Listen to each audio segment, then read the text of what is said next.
Is 102.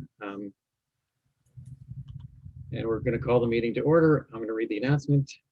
This is Nikki Rowland, Chair of the HSAB. Permit me to confirm that all the members and persons anticipated on the agenda are present and can hear me. When I call your name, let me know you're here. Lucy? Yes. And Brooke? Yes. And the staff, Holly? Present. Present. Thank you. No anticipated speakers. This open meeting of the Historic Structures Advisory Board is being conducted remotely, consistent with Governor Baker's executive order of March 12, 2020, due to the current state of emergency in the Commonwealth due to the outbreak of the COVID-19 virus. For this meeting, HSAB is convening by video conference via Zoom app as posted on the town's website, identifying how the public may join in. Participants may find information on the conduct of this meeting at that location. Each vote taken in this meeting will be conducted by a roll call vote. So need a motion to adopt the agenda. So moved. Second. By Brooke. All those in favor, Lucy and Brooke? Yes. Yes. Aye. And I'm in favor. So moving on to number 1, which is 11 India. I don't see Mirka.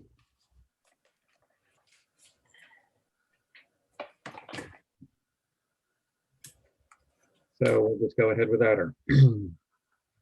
Anybody have any concerns about these bicycle bollards? Yes, I do. Why is a private entity making an application to put something on public property?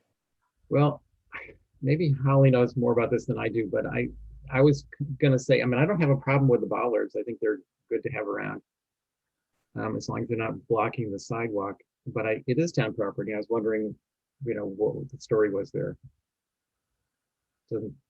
I'm not aware of anything. I I would think that they would have to get DPW approval for this. So that may have been something that they said will, go to HTC, but I don't know the backstory of that. Yeah. I mean, literally my only concern is if the, trying to pull it up on my screen, if they're gonna block the sidewalk. well, it's a problem when they have the mini snow plows on the sidewalk in the winter. And also, does it indicate that they are black to match the rest? I mean, for all we know, they could be pink. Mr. Chair, Linda Williams has her hand raised. Oh, okay. Linda, go ahead. We addressed these some time ago at the HDC level, these bike racks. That's a bike rack. It's kind of a crappy bike rack, but those are bike racks. And they have been putting them all over town without really asking for the last several years about where to put them. Those look like they are in the path of travel. Mickey, you might want to address that at some point with the DPW, but the DPW is in full, complete charge of those things on the sidewalks. And they used to come to the HDC to ask them about them, but that hasn't really happened for some time.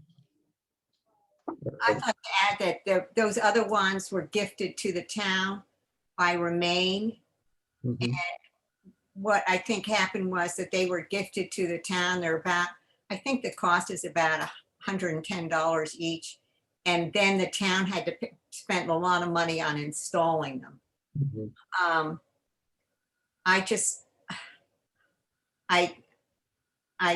It's like the bad park benches sometimes that pop up.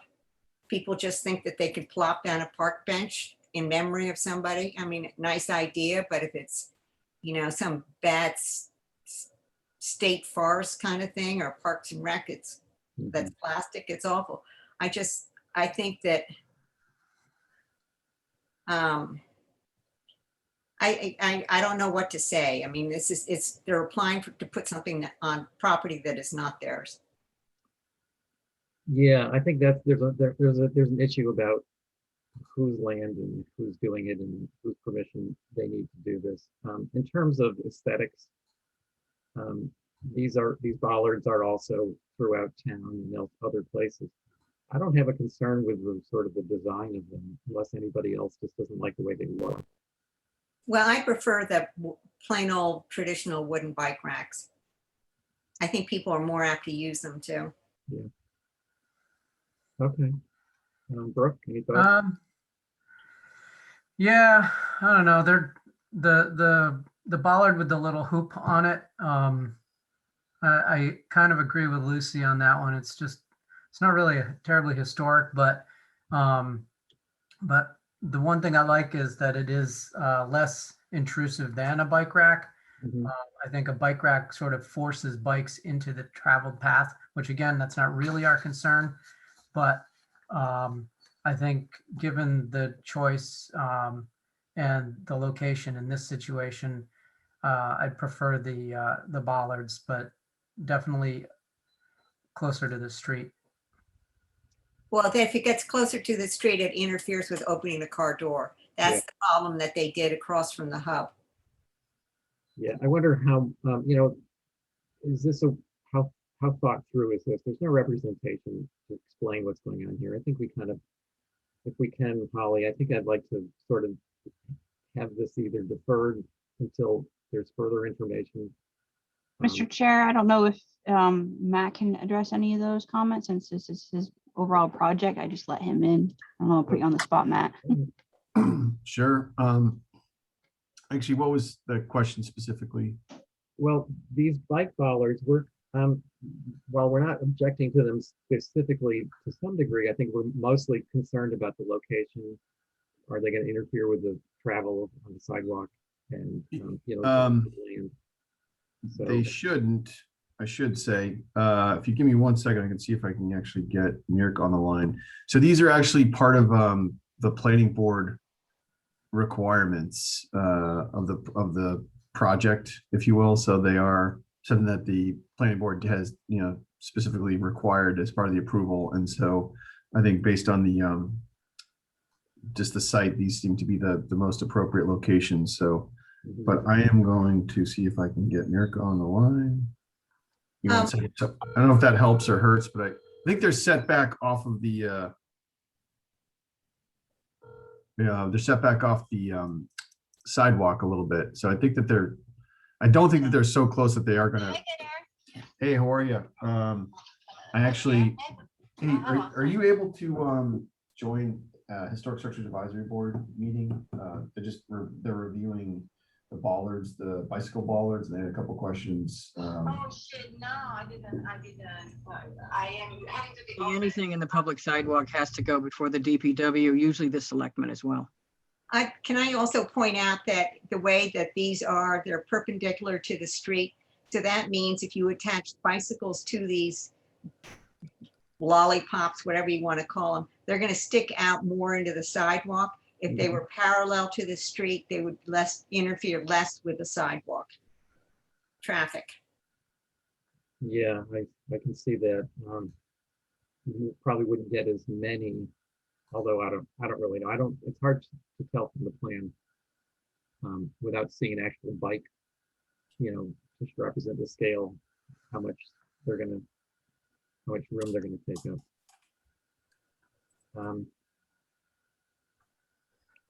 I recommend we get feedback from the DPW. Yeah, I feel like we're getting out of our territory here in terms of the function of these things versus the aesthetics.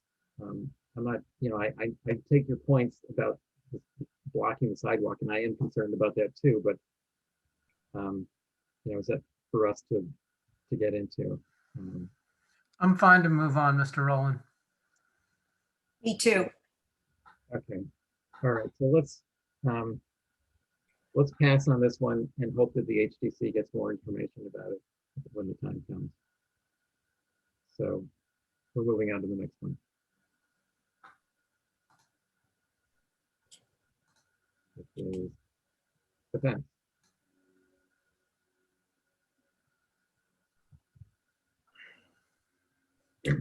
I have no concerns with this one. Okay, All looks like an effort to screen. yeah.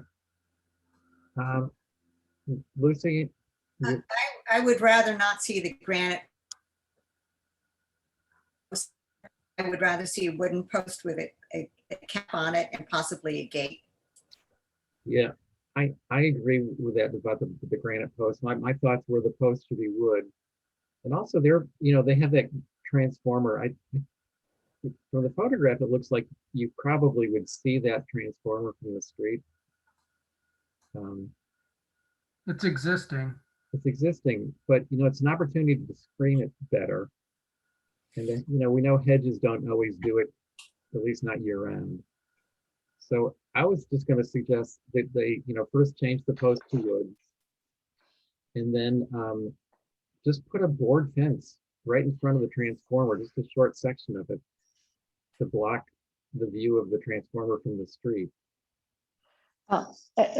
Good afternoon. Sorry, Mickey. I'm here. I just joined the meeting and I can maybe help. I apologize for missing. Did you hear our comments? I just a little end of it about, and I just would like to just about the transformer. I guess, can I just quickly just give you the history? When I was at the HDC for the brick patio, the actually HDC asked me to see if we can do a gate or better way of celebrating the entry. I or my client, they don't really want to do any fencing there, and they do have a just kind of enclosure for the transformer as a full board part, just to screen the transformer, which is in place now. So it's easily accessible and it's just removable cedar panels which screen the transformer. The HDC asked me to kind of open up the entry and make the entry a little bit more exciting, I guess.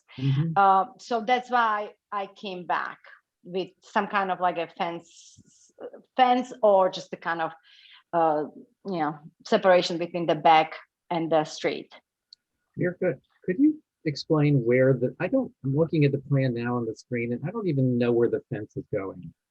So the fence would be right between the two corners of the, let's say the corner of proprietors, and then would connect to the deck. Exactly. So it's go from the deck, from the porch corner, which is around 5 feet above the ground in that corner. And then it would just go along the brick walkway and connect all the way to the proprietor's corner. And the idea would be just have a nice fence and then without any gate, just like turn towards the walkway connecting the patio in the back, just kind of anchor in a nice clean way. Exactly. And it would be just open. And then for the privacy, they right now have a privet there, and there is one existing tree. I think it's like Japanese maple. And I thought to maybe balance with the more arborvitae, give it a little bit more privacy, so it looks a little bit less mismatched and it feels a little bit more clean and organized.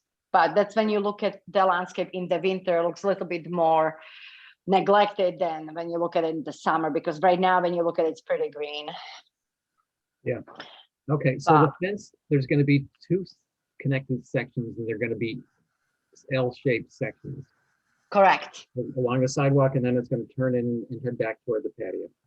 Exactly. Like a foot to 2 feet, just to kind of anchor it. Yes. Correct. Just a couple of feet deep. Okay. Yeah. All right, so that doesn't really address the transformer very well. So what is it possible to put just some sort of a short solid board fence in front of that, so we're not looking at it from the sidewalk? As I said, Mickey, there is already a wooden board, like a panels for the transformer. I don't know if they're visible on the picture necessarily. I think they were on the side. Yeah. So they were right now put not necessarily next to transformer, but they do have that like a U-shaped panels just against the transformers, because you cannot obstruct transformer nothing around 4 feet around. So we cannot really put nothing against it, but this is just the U-shaped kind of frame sits on the ground, screening the transformer for time being. And anytime National Grid needs to access it, they just take it, they just move it sideways.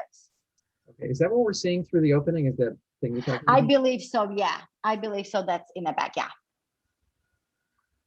Okay, well, you get the idea that what we're trying to accomplish is to screen the transformer. So yes, absolutely, absolutely. Whatever you can do to affect that, that'd be great. But again, the HDC concern was they wanted to make the entryway a little bit more formal. So I think that's the point of the street fence and the little maybe granite poles, and just really make that just a little bit more celebratory and a little bit more dress up. Okay, Lucy? Yeah, what's gonna go on that patio? Is that a service entrance? No, that's they're using it for dining. And it's just for dining. They and as I said, the patio itself was already approved by the HDC and reviewed by you a month or 6 weeks ago, but it is extended outdoor dining. They had it last season. They are planning to have it this season. The only problem was the safety, because the owner proprietor said that people were tripping over because it's as a gravel right now. So Okay. they just wanted to make it more user-friendly and accessible. Yeah, I still feel that fence, I would rather see wooden posts and ideally a gate. I think you get more privacy. It's a more finished look, and it would prevent shenanigans going on very late at night. Okay, so I would agree with that too. So I think we've covered that one. Thank you. All right, thank you. No, and I apologize. And I've been called by Matt McEachran that you had some question to the other application. If you don't mind to go back, I'm happy to answer. And again, my apology for running late. I think we're good. We're good on the last one. We're just Okay. But thanks. Thank you very much. All right. Okay, next is okay, it says 7 North Mill. We did this one already, didn't we? Yes. Yeah.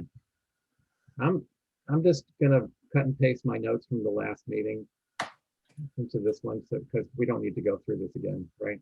It's the same application. Yeah, I looked at the drawings quickly and nothing has changed. I think it's just from last Monday. Okay. Yeah, I don't think there was any changes to that, as far as I'm aware. Not on the drawings, No. unless they propose something we haven't seen. Nope. Okay, so now we're going to go on to 6 Lily Street. Window changes. This is Chip. Hey, Chip. Hey, Mickey. Good afternoon, everyone. How are you? Hey, Chip. Hey, Brett. So this is a shed, or actually not a shed, it's a house, little second dwelling. It's an existing garage with some minor proposed changes, which we can take a look at. So there are no proposed changes to the footprint or the massing. There's just some exterior window proposed changes, which are pretty self-explanatory here. On the north elevation, there's a single sort of horizontal window being proposed to change to a double hung and an awning style. On the existing south elevation, proposed change in the door. It will be in the same location, but proposed with some glass in the door.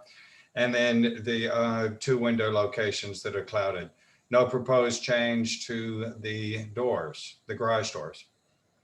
On the west elevation, which is the back, which would not be visible, you can see there's a shifting of some windows and an addition of an outdoor shower. There's a door behind the outdoor shower that goes to the inside. And then on the street side, which is the east elevation, proposing to go from 2 windows to 3. That'd be matching the existing windows, but adding 1. There we go. I turn it over to you guys for comments. Thanks. Mr. Chair, I did want to mention that this was on the agenda, and basically I actually provided Chip some comments previously, I believe so. Chip, correct me if I'm wrong, Chip, did you receive these comments from me? I quite honestly don't recall, but Okay. But go for it. Okay, so basically there was a comment on whether or not this should go on consent in addition to the proposed. Oh, about the if we would go to a single glaze. Right. So yes, That was a yes. Yes. Okay. So TDL, obviously, I had a comment, does the proposed black sash door and gray trim match the approved renovation with the main house that was shown on the plans, because the application indicated white sash and white trim. And then on the south elevation down here, the new 15 light door will be visible from the street, not appropriate. Keep the existing 6-panel door, change the 4-light window in the gable to a 6-light. And please, board, let me know if you agree with me on these. If you disagree, obviously I want to hear that. But these were my initial comments on this. My question on the east elevation. Where are we here? They're so tiny to see. Oh, this elevation, which actually faces Lily Street. Are the windows the same size as the existing, or are you just you're just changing from having 2 to 3? And then on the west elevation, which is inward, is the horizontal board appropriate for the outdoor shower enclosure? Would be my question for you all. Is it painted or natural to weather? And then, although the mold windows on this elevation will not be visible from Lily Street, there are 3 existing windows there now with a strip of shingle in the middle that should be kept. The proposed 15 light door on this elevation has disproportionate window panes, and I recommend a different approach. So those are my comments for your consideration, and please let me know if I'm incorrect. No, thank you for that, Holly. You picked up on some things that I didn't realize, especially the SDLs. This is the old historic district, right? So we, Yes, sir. Yep. yeah, we certainly, Chip, we would much prefer to have TDLs here. And the other comments I think are good ones. The black so the sash is proposed to be black. Is that correct? Let's take a look. No, we were proposing white, but I think Holly was saying that she recommended black. Why? Yeah, why? There was a spot, I want to say, it might have been on the window schedule where I caught that Yeah, it said I black. saw that too. The window schedule says black sash. Here we go. Oh, okay. Yes. Yeah, that where's it? Okay, Right I here. apologize. Yeah, we can correct that. We were going for white. So white, white, white all around. Yeah, Okay. matching, which is matching existing, I believe. Yeah, the intent was to match existing, which I believe is white, white. And the main house. I don't know. Can we? Yeah. It's just. It looks like it's all white. Yeah. Correct. Okay, that looks good. And Holly, I wasn't able to write down your comments about the windows and the doors, but I think they were good, valid comments. So I'm going to let you add yours to mine when the time comes. Any other thoughts from Brooke or Lucy? Yeah, certainly I think the west elevation is not visible from anywhere. South elevation, I think that that 15 light door, it might be partially obscured, but I'd be okay with like a 9 light door. It's kind of a secondary structure, and I don't think it needs a formal solid door on it. Mm-hmm. But those are my comments. Good, thank you. Nothing, Lucy? No, Okay. All right, I think we got that one. Thanks, Chip.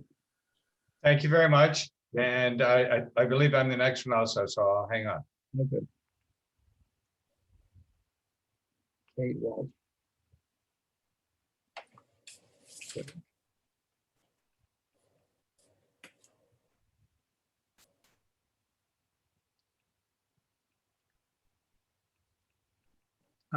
You're looking for 60 Westchester? I believe so. Yeah, you've got mine up there, Holly. Yep. Sorry. So I'm looking at apparently 60 Westchester was actually taken off the recite site shed on the lot was taken off. So Kathy probably didn't see a reason for the commission to look or to the board to look at it.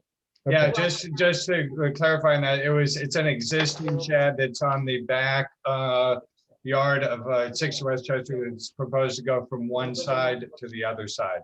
So basically a move of about 20 feet or so. And it's staying in the backyard. So I think that was put on consent. It was probably put on consent, but I can confirm for you. All right, Cool. great. All right. So we're good. Thanks, Chip. Thank you, everyone. Have a beautiful day. You too. Okay, Pete Walsh, I thought that was yours, Brooke. So we don't have a quorum on this one. But I think that Lucy and I can talk about it anyway. All right. It just won't be official board review. May I share? Sure. Absolutely.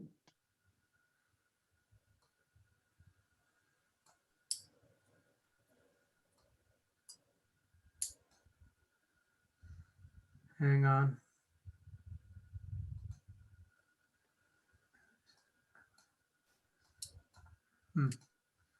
Something's going on.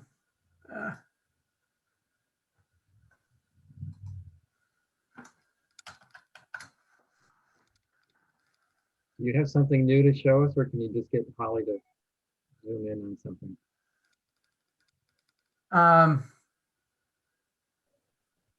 Yeah, actually,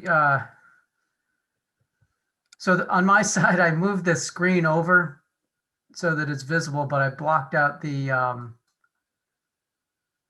tool that allows me to share, and I can't get back to it. So I don't know, Holly, if you can steal it back on your side. Got it.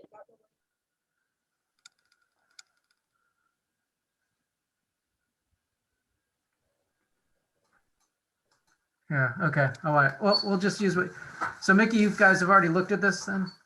Well, not as a group. I looked at it yesterday. All right. Okay, so I guess we'll just start with the photos. In that top photo, the building in question is off to the left across from the Jeep. Yep. And in the bottom, it's on the right, it's the middle building.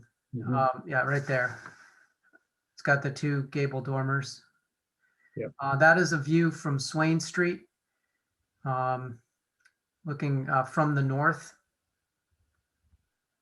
And these are self-explanatory. Mhm.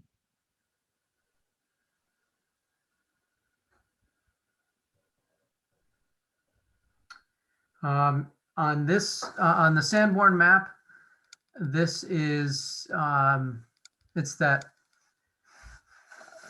let's see, can you go over to the intersection? On the left side. Yep, right, stop right there. Yep. It's that, no, it's not the middle one. Third one. It's the third one. Yep, right there. And I think, what was it called? Quiet Corner.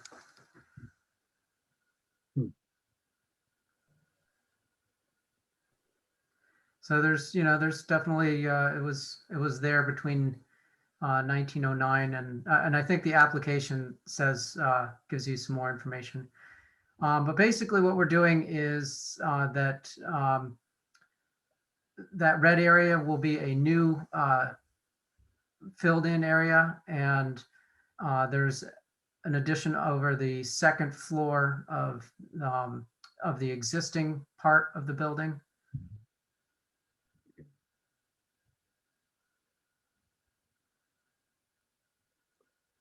Is there any changes to the front section? No, actually, I take that back. There is one on the east elevation. There are windows upstairs that are probably borderline repair, probably replace. So I'm looking for permission to do a true divided light, like kind. And then on the north elevation, you'll see there's there's a window with a red circle around it. It's a similar situation, and we are shifting it to the left, not where that red rectangle is, Holly. but if you go right there, nope. Yep. Right there. That window is shifting to the left. And then, of course, there's the addition, Mhm. which again, I think is self-explanatory. So, Brooke, what about those windows? Are they pretty old windows? Is it something that really? Yeah, there's a window survey on sheet 1, but these are all weight and cord balance systems. So, you know, obviously I'm trying not to change stuff that doesn't need to be changed. Mhm. Um, Well, I guess my thinking on those windows is like we usually do for other applications, is we ask you to try to salvage those and restore them. Yeah. Um, Yeah. So, So I definitely I'm with that. On the west elevation, that's all new. So those aren't, those red ones don't indicate any kind of repair situation. That just indicates a new window. Yep. And the same thing with the south elevation on the left side of that structure. That's all new. okay. So beyond just those windows, my other comments are that looking at the west, I guess looking at any elevation, I would much prefer to see the addition brought in about a foot on both sides, just to break up those wall planes and especially the roof plane from the probably the north elevation. And I want to speak to that when you're done with that. Yeah, I figured you would have thought of that, but go ahead. Tell me why you're not doing that. All right, so on the north elevation, or the west elevation, if you look at the little addition or that little bump out to go over to the as-built, Holly, right there, that's existing. So that wall goes straight up. I am not going to rip that down just to bring this in 1 foot. But you're ripping down the rest of it. No, I'm not. You're just going to build around it. Yeah, it's going to get built over. Like that wall inside doesn't change on the floor plan. Oh, I It's see. just the roof is gone. Got it. Yep. Can you And lower it's that? also like from a visibility perspective, I mean, yeah, it's probably visible somewhat on an angle from the street. Yep. And maybe slightly less through the yard from Swain Street. And you drop the plate. I mean, it's the roof plane that concerns me, and to some degree the wall, but I'd love to see that roof plane split. Yeah, okay, so I'm gonna just argue against that because there's no room up there. I mean, if I do that, I have to do a dormer and it just looks silly. Okay. I mean, this is a bungalow. This is supposed to look like this. How about one other suggestion? You leave the first floor wall in place and push the second floor wall in a foot. You'll have a short roof, but with the overhang, it'll be more of a. I know. Again, I feel like we're trying to meet an HDC standard that's unnecessary and it doesn't relate to this architecture. So I will respectfully disagree on that one. Okay. Well, we might respectfully suggest it. Okay. Go ahead, Lucy. I have no problem with this, but I do have a question. It's doing this addition, you'll be taking out from an existing wall some old windows, right? If you go to the floor plan, I will show you what's happening. Well, my question is, if you were taking out any existing windows, can you use them to replace the bad or window in disrepair in the original part of the house? Yes, we can do that. And I think that if you make that specific recommendation, then the HDC will pick up on that and make that also part of their recommendation. I mean, I think that so that you have original material in the original part of the house, which would be really nice. Okay. All right. Well, these comments will come from us individually, I guess, not as the HSAB. So Holly, you'll have to just take note of it. I think we're good here unless Lucy have any other comments. No, I'm fine. Okay, thanks. All right. Thank you. Thanks, Brooke. And Holly, when are we going back to live in person? They're still working on directive on that. We just got something from our the attorney for the town, and Great. you know, I've they're heard working on rumors. stuff. Oh, you want to deal with Old South Road traffic? What's that? You want to deal with Old South Road traffic?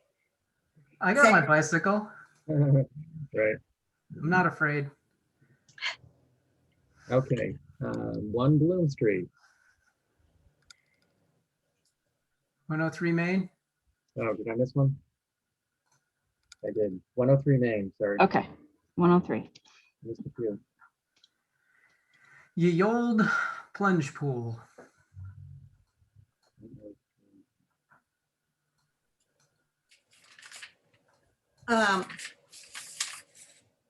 So I believe this was that violation. I think this was all discussed at when you all reviewed this and when the HTC reviewed it. So I believe that this is an as-built. Yeah. For that. Got it. So Yeah. Lucy, go ahead. Okay, Holly, I sent you some pictures this morning. This is, I believe, the only driveway with granite posts on either side on Main Street, at least as far as the monument and possibly even farther. I did send Holly photographs of what other properties on Main Street between the bank and the monument, what they have done to prevent people from using their driveway. I don't think that this guy's solution of granite posts with a white painted chain, which is what exists there now and has for over a year, is a proper solution. That if he does not want people parking in his driveway, he should have some sort of fencing across it that is manually operated. I agree. Just a rolling gate is fine. Well, however he wants to do it, but I don't think this is not good. I mean, it looks like a construction site solution. Yeah, I'm totally on board with that. I think the granite posts are not appropriate. They wouldn't post for whatever they're holding, but the rope, you know, there is no such thing as a rope or a chain fence on Main Street anywhere. So I think that this is out of, you know. And while we're discussing it, in one of the photographs that I sent in this morning, Holly, one of the posts on this man's property, it shows that there is a AC unit or something back there that is not fully screened. Got it. Yeah. All right, I'll just add that. Okay, I think we're all pretty much in agreement on that one. All right, so moving on. 21 Milk.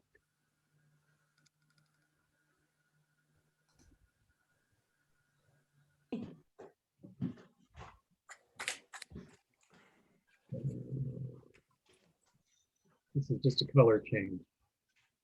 I'm sorry. Hi, Twig. Oh, I'm just going to ask Holly, Lucy and Brooke, do either of you have any concerns about this color change? No. Oh, I did. Oh. I did. I understand, and Twig has received my comments because this was requested to go on consent. Obviously, you all have seen the great changes that have gone place on this contributing structure. It isn't individually significant.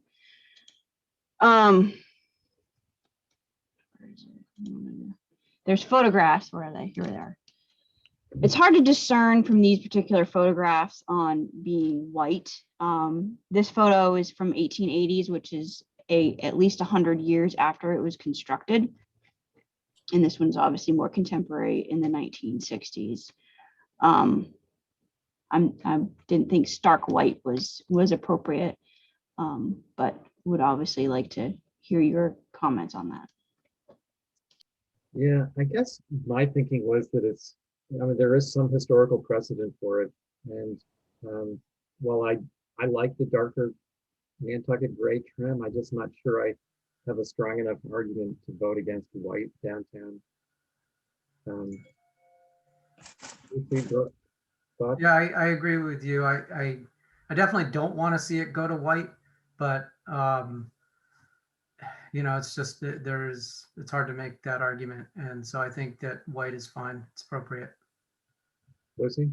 I'll agree with Holly. I think with the patina on the chimney and the windows, I would prefer a gray, the gray. What's happening with the door? Front door, is it staying pink or red? The owner wants to go to green. She doesn't like the red, the Nantucket red. Well, To the HTC approved green. Yeah, the Essex green or whatever. Or Nantucket blue. And you're going to come back for that later? Yes. It's not cast in stone on the front door. Okay, that's fine.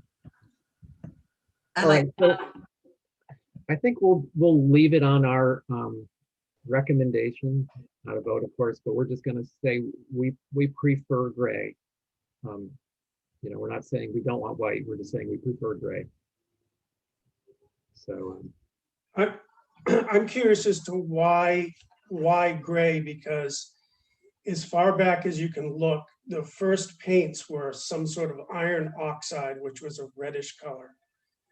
So I don't know why to me, it sounds like, I don't like this, I don't like that. But we're looking at a substantial number of houses in the neighborhood that belong to the Historical Association, et cetera, that are white. The street on either side and across the street are green, or excuse me, Nantucket gray. And it's a very somber with all the foliage on the trees. And we noticed when we started putting new trim on, the owner liked the white, which I agree. So I'm just curious as to why Nantucket gray is a more historical color than the white. Because it's, as far as I can tell through my research, is the only real historic color was this iron oxide red, before the advent of lead paint. So you're saying the original paint on this building was red? No, I'm not. I'm trying to establish why gray or Nantucket gray is more appropriate than white. Well, I'm not so sure we're really saying that, because we don't know the history. You have actually more information about the history of the paint of this building than we have. So I was just looking at the photographs, and as I said earlier, you're showing us photographs of white painted trim. So it's hard for us to say, no, we don't like it. I think to some degree, at least me personally, I think it's nice to see a house every now and then that's not painted white. I'm not saying you can't do it. I'm just saying that in some cases we Right. it's not to be done. Right. No, I agree with you on that aspect. It's just number, I think 11 Milk Street is white, number 33 Milk Street is white, and they're within probably 20 to 30 years of, at the time they were built, and they are presently white. Yeah. I don't know if you've looked at the other documentation we sent, but Yeah, we had a submission of other photos of similar houses in the neighborhood that are white. Yep. No, I mean, we all know that downtown Nantucket is mostly, for the vast majority, painted white. So it's a hard one to argue against. And I'm not putting a strong argument against this. I'm just saying, ideally, I'd like to see it something different, but I think the biggest thing is looking at the fact. I mean, this is something that preservationists across the country, strive to. What time frame are you actually preserving to? And looking at, yes, you could probably discern from these photographs that you provided, especially this one, that it's a lighter color, not necessarily white in the 1880s, but you're gonna look at the revival of architecture too. But if you look at the fact that this structure was built right after we became a nation, that I think is important to consider too. So. Okay. Well, thanks, Holly. And I think Brooke and Lucy, this is a board decision. What would you like me to say here? At the moment, I've got preferred gray, or I probably should say Nantucket gray. I would just say white is appropriate, but prefer gray or some non-white color. That's well stated. Okay. White is appropriate, but preferred.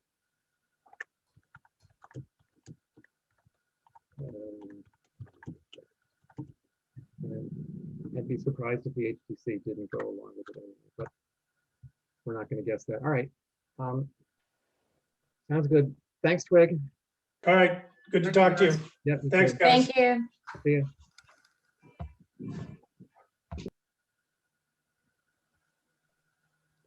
Next on the agenda is 21. Here we go.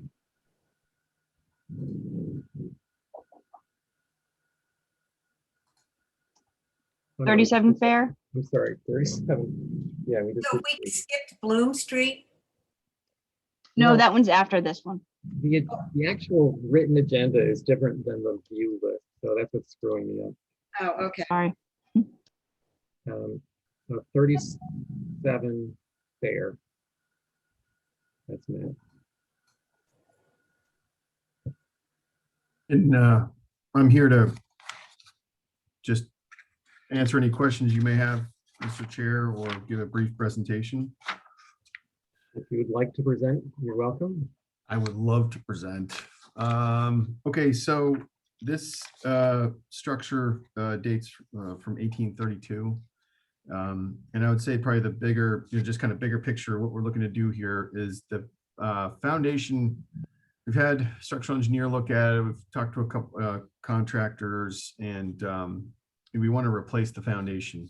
We don't want to raise the building or really change anything significant about it. Just that we're looking to do basically an addition on the backside of the building, and the condition of the foundation is not in great shape, and so that's one of the things we're proposing to do. Now, one of the things we plan to do, we have not called this out in the drawings, and we're happy to, is on the front facade of the building is to actually reuse the original bricks, so that the facade essentially is identical. And then as we turn the corners, we'll feather in the similar styled bricks, but we want to reuse the existing bricks on the facade of the structure because we thought that was important. The other, again, talking bigger picture here, on the rear of the structure, we're looking to do an addition, and that you can see on the south. Actually, I'm sorry, the direct would be west, sorry. So the rear section, we've tried to do a comparative analysis of the existing versus the proposed areas of demolition. So anyways, it's basically adding on to the rear of the structure, which is the elevation itself is the west, but probably more significantly, if you look at the north elevation, which is on sheet A 2.2, you'll see where that addition is. And again, for clarity purposes, we have the existing conditions versus the proposed, and we use this light red color that looks a little pink to show you areas of demo. The other probably major pieces is we want to return a roof walk to the structure based on, there was a historic photo that shows a roof walk that was there at one time. It was more ornate. I don't think we want to, reproduce that detail, but the size and the dimension of the roof walk is based on that original size. We also want to return the shutters on the facade on the east as well. And then probably finally, it's a one-story porch off of the north is what we're looking to add. And owners have actually done a bunch of research, and there's obviously a precedent for these kind of side covered porches. And so we actually took photographs of those in the area and emulated a lot of the details. So it was, consistent with the architecture and other examples of similar situations. And then I think the only other change would be on the south elevation, which is obviously the addition towards the rear of the structure, but a one-story mudroom bump out. So that's all I have, Mr. Chair. Thank you. Thanks, Ben. Okay, any comments, guys? Yeah. I actually like this. And it was nice to see those old photos with the roof walk. I think it would be kind of fun to restore the old roof walk with some of that more ornate stuff, but that's just me. There is a house with a large porch off the side of it, right around the corner on Darling and Pine, which is almost identical to the way this sits. I like the shutters. I think, yeah, really, generally speaking, I don't really have any concerns. Lucy? Yeah, I do. Trying to find it. I thought some of the windows in the basement, the panes are too square. Those don't match the existing ones now. And there are photographs that I sent Holly this morning of the basement door. And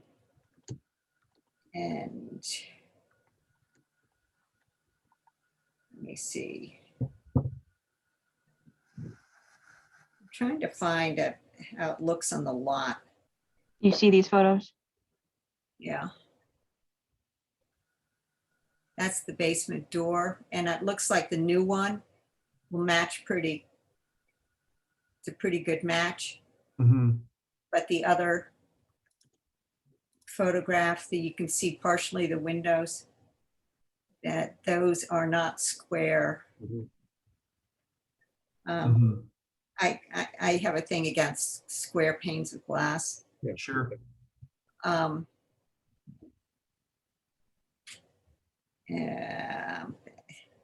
I think I agree with Brooke about the ornate stuff on the front of the house. I think if you're going to have a roof walk that size,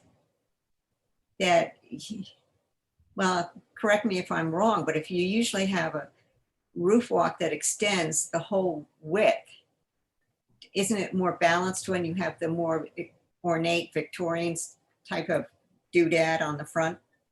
Mm-hmm. True. Yep. Yeah, We could reduce the width of it but yeah, you're right. certainly there's probably some code issues, but Mm-hmm. Maybe not. And we could try to modify it in a way. I mean, the obviously that detail. Yeah. So open to really anything. I think we were trying to avoid adding that detail at the eave, just because it's a bit more of a statement. And I've actually never really been a huge fan of that detail, but. Well, I'm not either, but I think it's there. Yeah. Yeah. No, I'm saying just the one that's closer to the eave. Oh, the parapet. No. Yeah. Yeah. Yeah, I don't know. That might be a little bit too much, but you're not going for that anyway. No, not at all. So yeah, I could I mean, not to overanalyze it, but I was thinking that would that detail on the roof walk, the upper portion of the rail, would it seem foreign because I guess that's a parapet. I actually didn't even know what to call that. The parapet detail, if that element is not there, does that more ornate baluster detail look out of place? So, but certainly open to anything. Right, and I'm sure there's a way we can make that to meet the building code. It might obviously get a little bit denser, but. Well, I just think that the roof walk is too wide without the. Agreed. Yeah, I kind of agree about the roof walk. I think it's unusual to see it, to see them that wide. I guess that they exist and they certainly did then. I like the detailing and I think without the parapet, I think it's still appropriate. I think I think it'll be an interesting detail. I noticed you've got the skirt on the back. I guess that's the height of both, probably a access. Yes, Maybe could you exactly, have yes. the Yep. skirt just in the middle section so that people don't see it from the left or the right? We Or could tucked all the certainly- way over to one side? Yeah, sure. And we did actually have different variations of it being one portion being skirted with one knot. And I think that we came in with the 3 panels on the backside being solid just because it looked, in some ways we felt that it may be less obvious, but we can certainly look at that as well. Yeah, I'm sure this will be a point of discussion at some point. I'm guessing.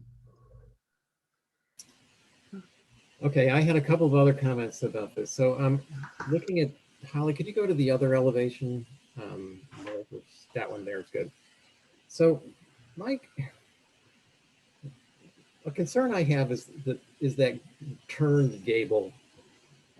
And I don't necessarily mind a small turned gable coming off the side of a building, but what this one does is it leaves the eave line running across the whole back of the building, which, to be honest, I'm not sure I've ever seen on any buildings in town. I think it's sort of an odd presentation to the back of the building.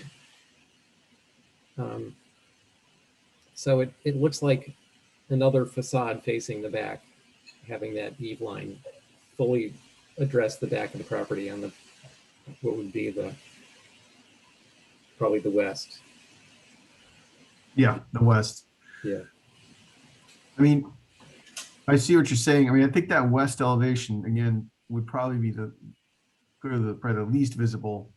And we looked at a number of different incarnations of, pieces, and this seemed to be the most cohesive and fluid and least busy. And I also think it reminds me of some of the, early, photographs, like context photographs, where you have like less and less like dormers, and it's very, kind of simpler,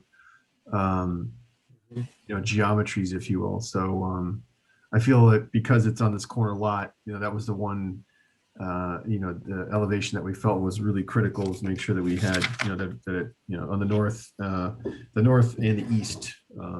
But anyways, just give you the background. I'm not that concerned about it on the north right there, but it's the west, and I know I suspect you'll see it a little bit. I don't know if you're going to see it full on, probably not. But it just, to me, that back wall looks weird to be facing a 2-story solid eave running across the back of the building. To me is unusual. I also think that there's that 4-unit French door. To me, that should probably be toned down and turned into door window combination. And Matt, when you redo the basement, can you use, instead of using are you going to paint this, or is it going to be exposed brick? Be exposed. Yeah, could you, use a lighter lime style mortar rather than the Portland cement? Sure. Gray. Sure. Okay. On that note, Henry Varian told me once that the mortar here on Nantucket would probably be a little lighter than usual because they would have mixed in ground up shells. Huh. Love that. Yeah. And I have another suggestion. Is it possible to put the AC units underneath the porch? I think certainly from a zoning perspective, we could do that. I will certainly try to do that. The one thing that I've heard from HVAC subcontractors is sometimes if we try to sink them in there or put them in areas where the circulation isn't great, they don't perform as well. But I think we can probably come up with a clever solution. It may entail doing some type of a louver, maybe on the towards the back of the property, which is what we are calling West. I think, yeah. That would you're be on not the applying for west it. side. If you looked on the west elevation, we might actually be able to integrate some louvers underneath the porch.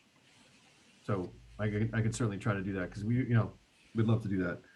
I don't want to completely agree to it in case the HVAC subcontractor comes back and says like they will not work under there. But I think we can certainly try. And you're not applying for AC units on this application anyways. No. Right. Okay. Matt, I had a question. What this basement right now? So you're having to redo the basement?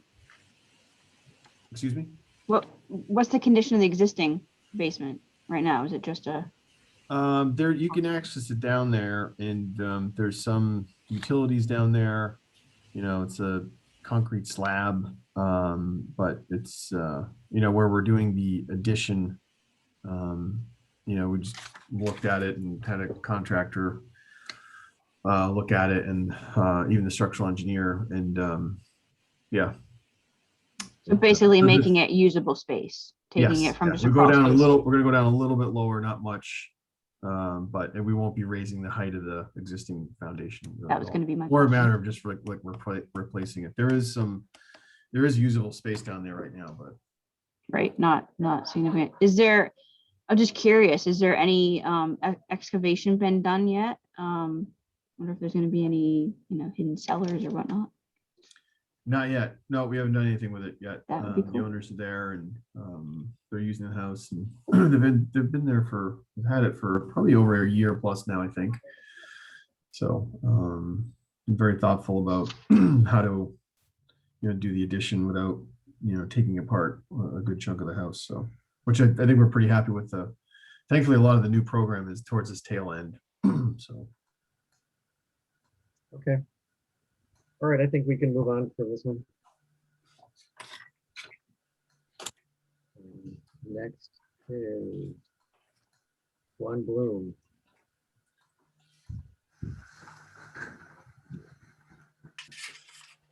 So I can jump right in this one if you prefer. Yep, go right ahead, man. So this house is older. It's 1727, I think, is the age that we have on it. So obviously old structure, and based on the Sanborn maps, a lot of the rear additions have been later additions, sometime after 23 or 25. And so essentially what our approach here has been is to basically keep, work with the portions that have been later additions after 25, and basically put a majority of the scope of the work in those areas, and essentially just do additions to the existing structures. In terms of the core structure, the historic portion of the building, we are keeping it, as it is for the most part. The structural system in terms of like room sizes and dimensions, and the dining area where we could keep interior components, we certainly have. I generally don't like to go into a historic structure and start to pull off and like redefine a lot of the primary layouts. We want to try to maintain as much of the existing layout as possible. And so we've made every effort to do that. And so essentially, again, we're trying to keep this main piece. These rear later additions we want to remove, and then basically replace with new construction, if you will. We were also doing an addition to the south, and we tried to obviously match a lot of the existing trim details where we could. And we've got some historic photos in there. There was a roof walk at one point. We're looking to just replace that roof walk based on the historic images that we could find. And so we're not planning to lift the building. Any of the new construction will have either a crawl or a full basement, but for the most part, we're not lifting the building and putting a new foundation underneath it. There will be likely some underpinning in one portion of the old, the original structure, And that's primarily because the stairs stacked and we want to, be able to get down to that lower level. But this is not a structure that we plan to lift and, completely excavate. We intend to keep it in its place and add to it. So with that, look forward to the comments from the board. Mr. Chair, thank you. Thanks, Matt. So Lucy, your hand's up. Go ahead. You haven't included here the original floor plan? I don't think we have, no. Oh, that's unfortunate. I'd love to see that. Happy to share it with you. I can send it over. I mean, on a historic building like this would be interesting to see. Yeah. And again, you can see, if you want to look at the floor plan, I can kind of just point out where,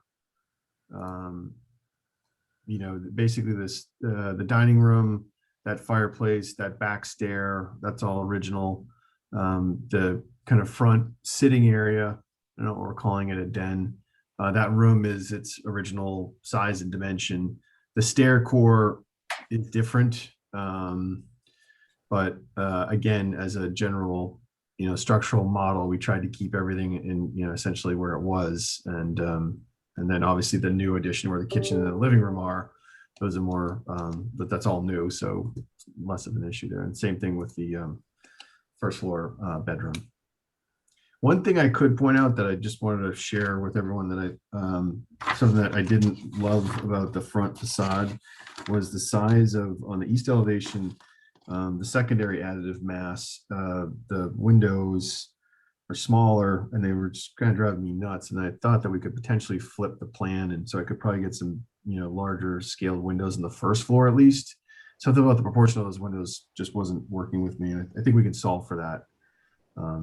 So I just wanted to throw that out there. Maybe it's not an issue for anybody, but.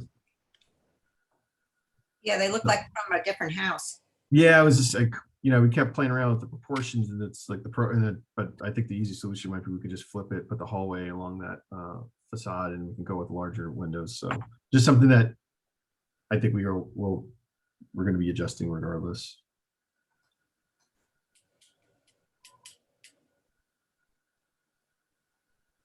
That's all I have. Okay, thanks, Matt. Brooke, any thought? A quick question. It looks like there was a shed dormer off the original. Is that correct? Or am I thinking of it? Was there a shed dormer off the original? Yeah. Yes.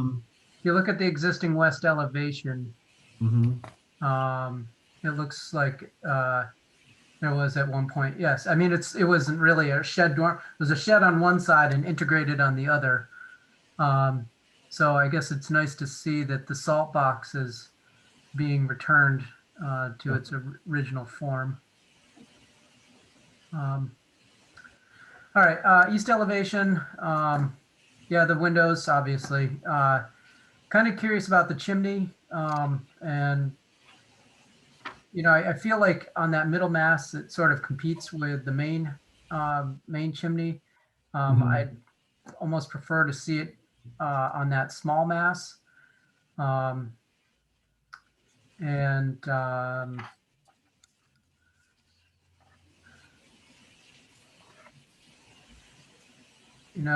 north elevation, that runs along Bloom Street, right? No. No. No, that will be visible from Main Street, though. It's east. East sits on Bloom. Okay, so north elevation. So north would be visible, like, okay, as you're going. Let me look at this a little bit more. I'm sorry. Okay. Before I open my mouth. In the meantime, I'm going to read just a couple of comments that I wrote down earlier for this. Basically, I think that, and I'll just say briefly ahead of time that what concerns me the most about this is what's happening to the main mass up in the front. Those two side wings on the east are kind of, I think they're way too far forward. I think they're really competing with them, and changing the look on the main mass when you look at it from the south. So what I've got here is The existing 1700s house is still relatively simple, and in the front section is mostly intact. The proposed additions are very extensive and complicated and are of a large scale that competes with the main mass. The south gable addition obscures the front main mass too much and should be pushed back to the rear of the building to keep the original mass exposed. The rear additions have a chaotic and modern feel and should be simplified and redesigned to complement the character of the original house. You mentioned those windows on the east that are kind of out of scale. I think the roof walk is too wide. Another comment is, it's not clear if you're proposing this, Matt, but the front door has a weird surround around it. And that could be corrected at this point. And in general, the proposed additions overwhelm the original structure and should be scaled back and pushed to the rear. It feels like it's way too much going on this simple old, very old house. And to me, the windows, the massing, the structure, the additions, they don't look like an old house anymore. So those are my thoughts.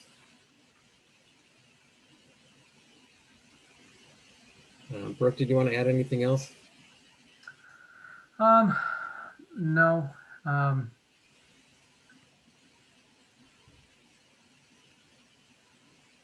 Mr. Chair, I did want to make one point. Yeah. That I understand the bringing back the roof walk based on this old photo, or this 1970s photograph, and I'm curious on if there's earlier precedent from that, because I don't think 70s is a good precedent. I only mention that because Clay Lancaster indicates in his book that the roof walk was a modern element, and I think that's important when people are bringing back a architectural feature on a historic structure. Yeah, I saw that in Lancaster's book too. It felt like there's enough history here, especially with these historic photographs, postcards and things. That's always been our rule. Has there ever been a roof walk on it in the past? And obviously there was. It's not, but not originally, probably. So Not as big. Yeah, and definitely not as big. So all right. Thanks, Dave. Anything else, Lucy? Yes, this addition will be visible from Main Street through, I sent Holly a picture this morning from 126 Main Street. And also, oops, sorry, they can see that's looking down the driveway of 126. And so you would see that addition. Also, I'm not happy with the fenestration on the north elevation.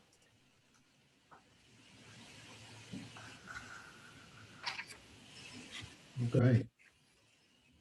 Yeah, I think that was, I agree, Lucy, and that was part of my feeling like this addition just looks, it doesn't look like an old addition. It looks very modern in its form, and I just think it needs a little bit of more sensitive thought in terms of, this is a really old 1700s house, and the additions do not look that way at all. Yeah, just some simplification. Yeah. Yeah, I mean, on the first floor, those two small windows together, I mean, that they didn't do that as far as I know. No, they didn't. Especially the size, scale, and mulling them together. Yep, exactly. The French door to the side of that 15 light door. So I'd love to see some rethinking on this one. Okay. I'd also love to see the original interior floor plan. Sure. Yeah, you definitely have that. So Matt, would you be able to include, not sometimes when you did do that here, you're showing the additions. Okay, never mind. I was actually going to say what the floor plan is now versus what your proposal is, but I do see that here. Be nice. Especially on the plan. Sorry. My whole thing on that is, Matt, is you're talking about removing L's, and yes, you could say they're more contemporary, but when you're dealing with a structure that is as old as this, it would be nice to know, what if that one of those L's dates back to the middle of the 1800s? I'm just saying, knowing the date of the L's would be very important too. Sure. And the one thing, the Sanborns are in there, and we did Yep. cloud them. So you can kind of Thank look you. at that and see where it looks like it just got absorbed, that sometime after 23, that one little nub that sits off the back. So Yeah. that was our take anyways. So I don't know if this format's helpful. We try to, I know Sanborns can be, It can be. but anyway, so. No, I like that. I thought that was good to see the series Yeah. together. Yes. Cool. Agreed. All right, well, I think I have, again, very helpful, and thank you for your time. All right. Thank you, Matt. All right, see you. See you. Okay, that was One Bloom. Next is Six Gull Island. I did send Holly some photographs of this. Yes, I don't see Sarah here. I have spoken to her since she submitted this. Get your pictures up. All right, so nobody representing this one. Yeah, she said she was going to attend, but maybe she wasn't able to. My understanding, a lot of this is to clarify the as-built that was done prior to her work. Holly, Lisa's applications or drawings right here indicate a previously submitted north elevation. So, have we looked at this before? Yes, during COVID. Yes, last year. Okay. No. Yep. I don't remember this one. Yes, because there was discussion about visibility from Westchester Street, going around the bend and through the marsh there. Yeah. And Sarah has documented this structure to a T from before she even started anything on it to now and through the process. Okay.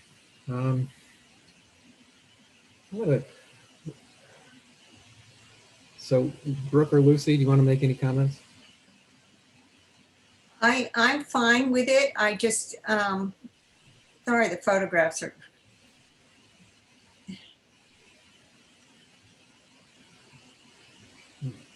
Wow. I submitted these just because we didn't have any photographs. Yeah, that's interesting to see that. Gotcha. She has, my understanding, taken all the windows out and they're being stored and being actually reglazed and brought back to life. My understanding, as well as the big hole in the yard, is due to partially obviously the work being done, but also DPW has been working on the non-easement drainage system that went through that whole area through Lily Pond, which was very close. If you actually go to the right-hand side of the structure, in between this one and the neighbors, there's a big hole there. And I guess the piping system was very, very close. So she's been also working with DPW on rectifying that. If you actually go down there, you probably noticed that part of the Lily Pond swamp there is actually dry than it used to be. And the bottom photograph was some interesting work that was done on this sill. You can see one of the pegs sticking out. Further down. Oh. There. Oh, I cool. thought that was nice. Nice, yeah. Yep. That's nice to see. Mm-hmm. Brooke,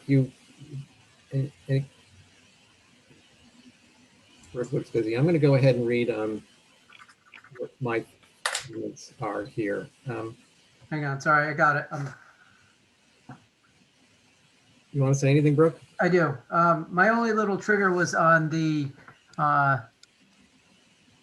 which elevation is that? That's the west elevation, but with the quad window setup, but I think that's far enough back and away from everything that it's not really going to be visible.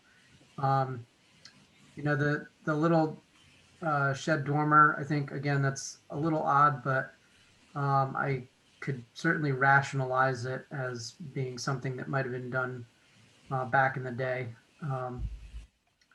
So I don't really have any concerns. All right, I did.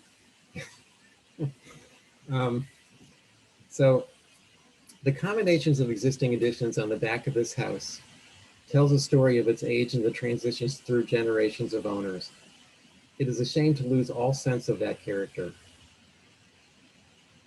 The previous additions were small in scale and somewhat quirky, while the new rear addition is of a considerably different scale and character. The proposed additions should be broken up to reflect the existing scale of existing rear additions. The west elevation dormer, to me, doesn't work at all and should be removed to retain the original roof line. So I totally respect her care and treatment of the main part of the house. I take a little exception to just the scale and the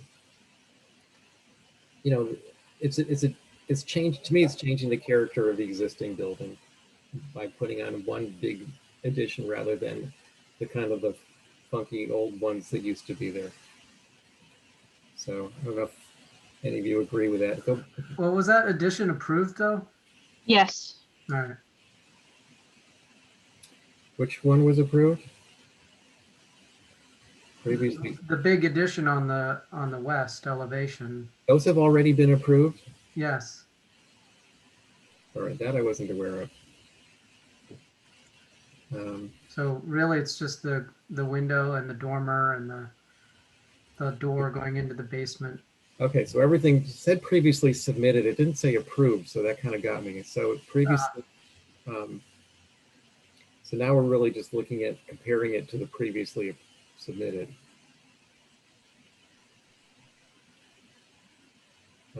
So the dormer to me is still a concern. And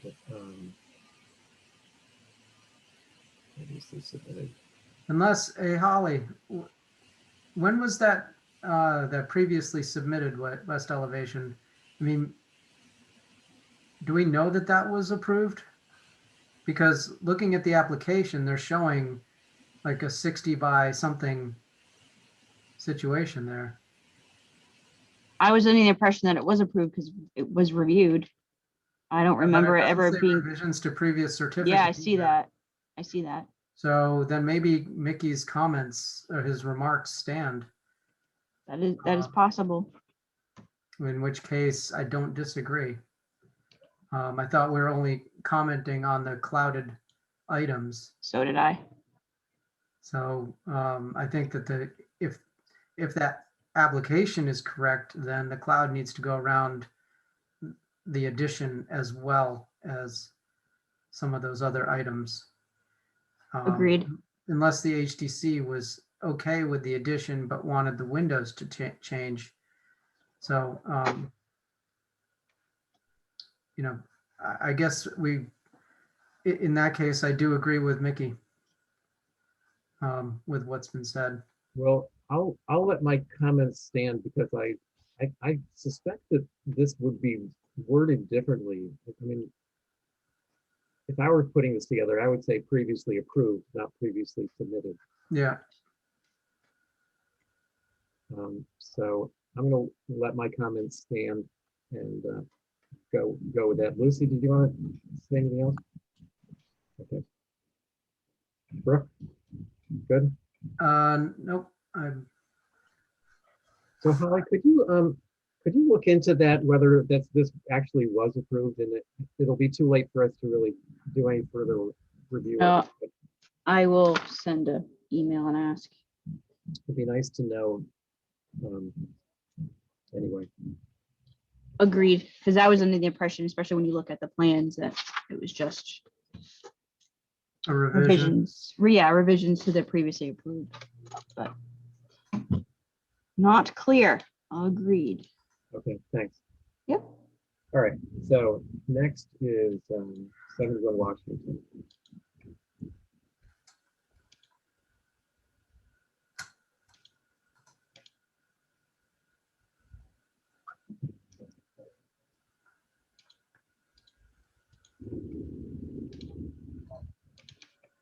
So, um, How come this keeps coming up the Pocomo Road? yeah, it must be a misplaced.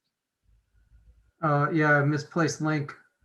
Yeah, I don't have, I couldn't get to 71 lot 1, but I could see lot 2 and 3. I'll have to see if I can find it then, but this one is lot 2 right now.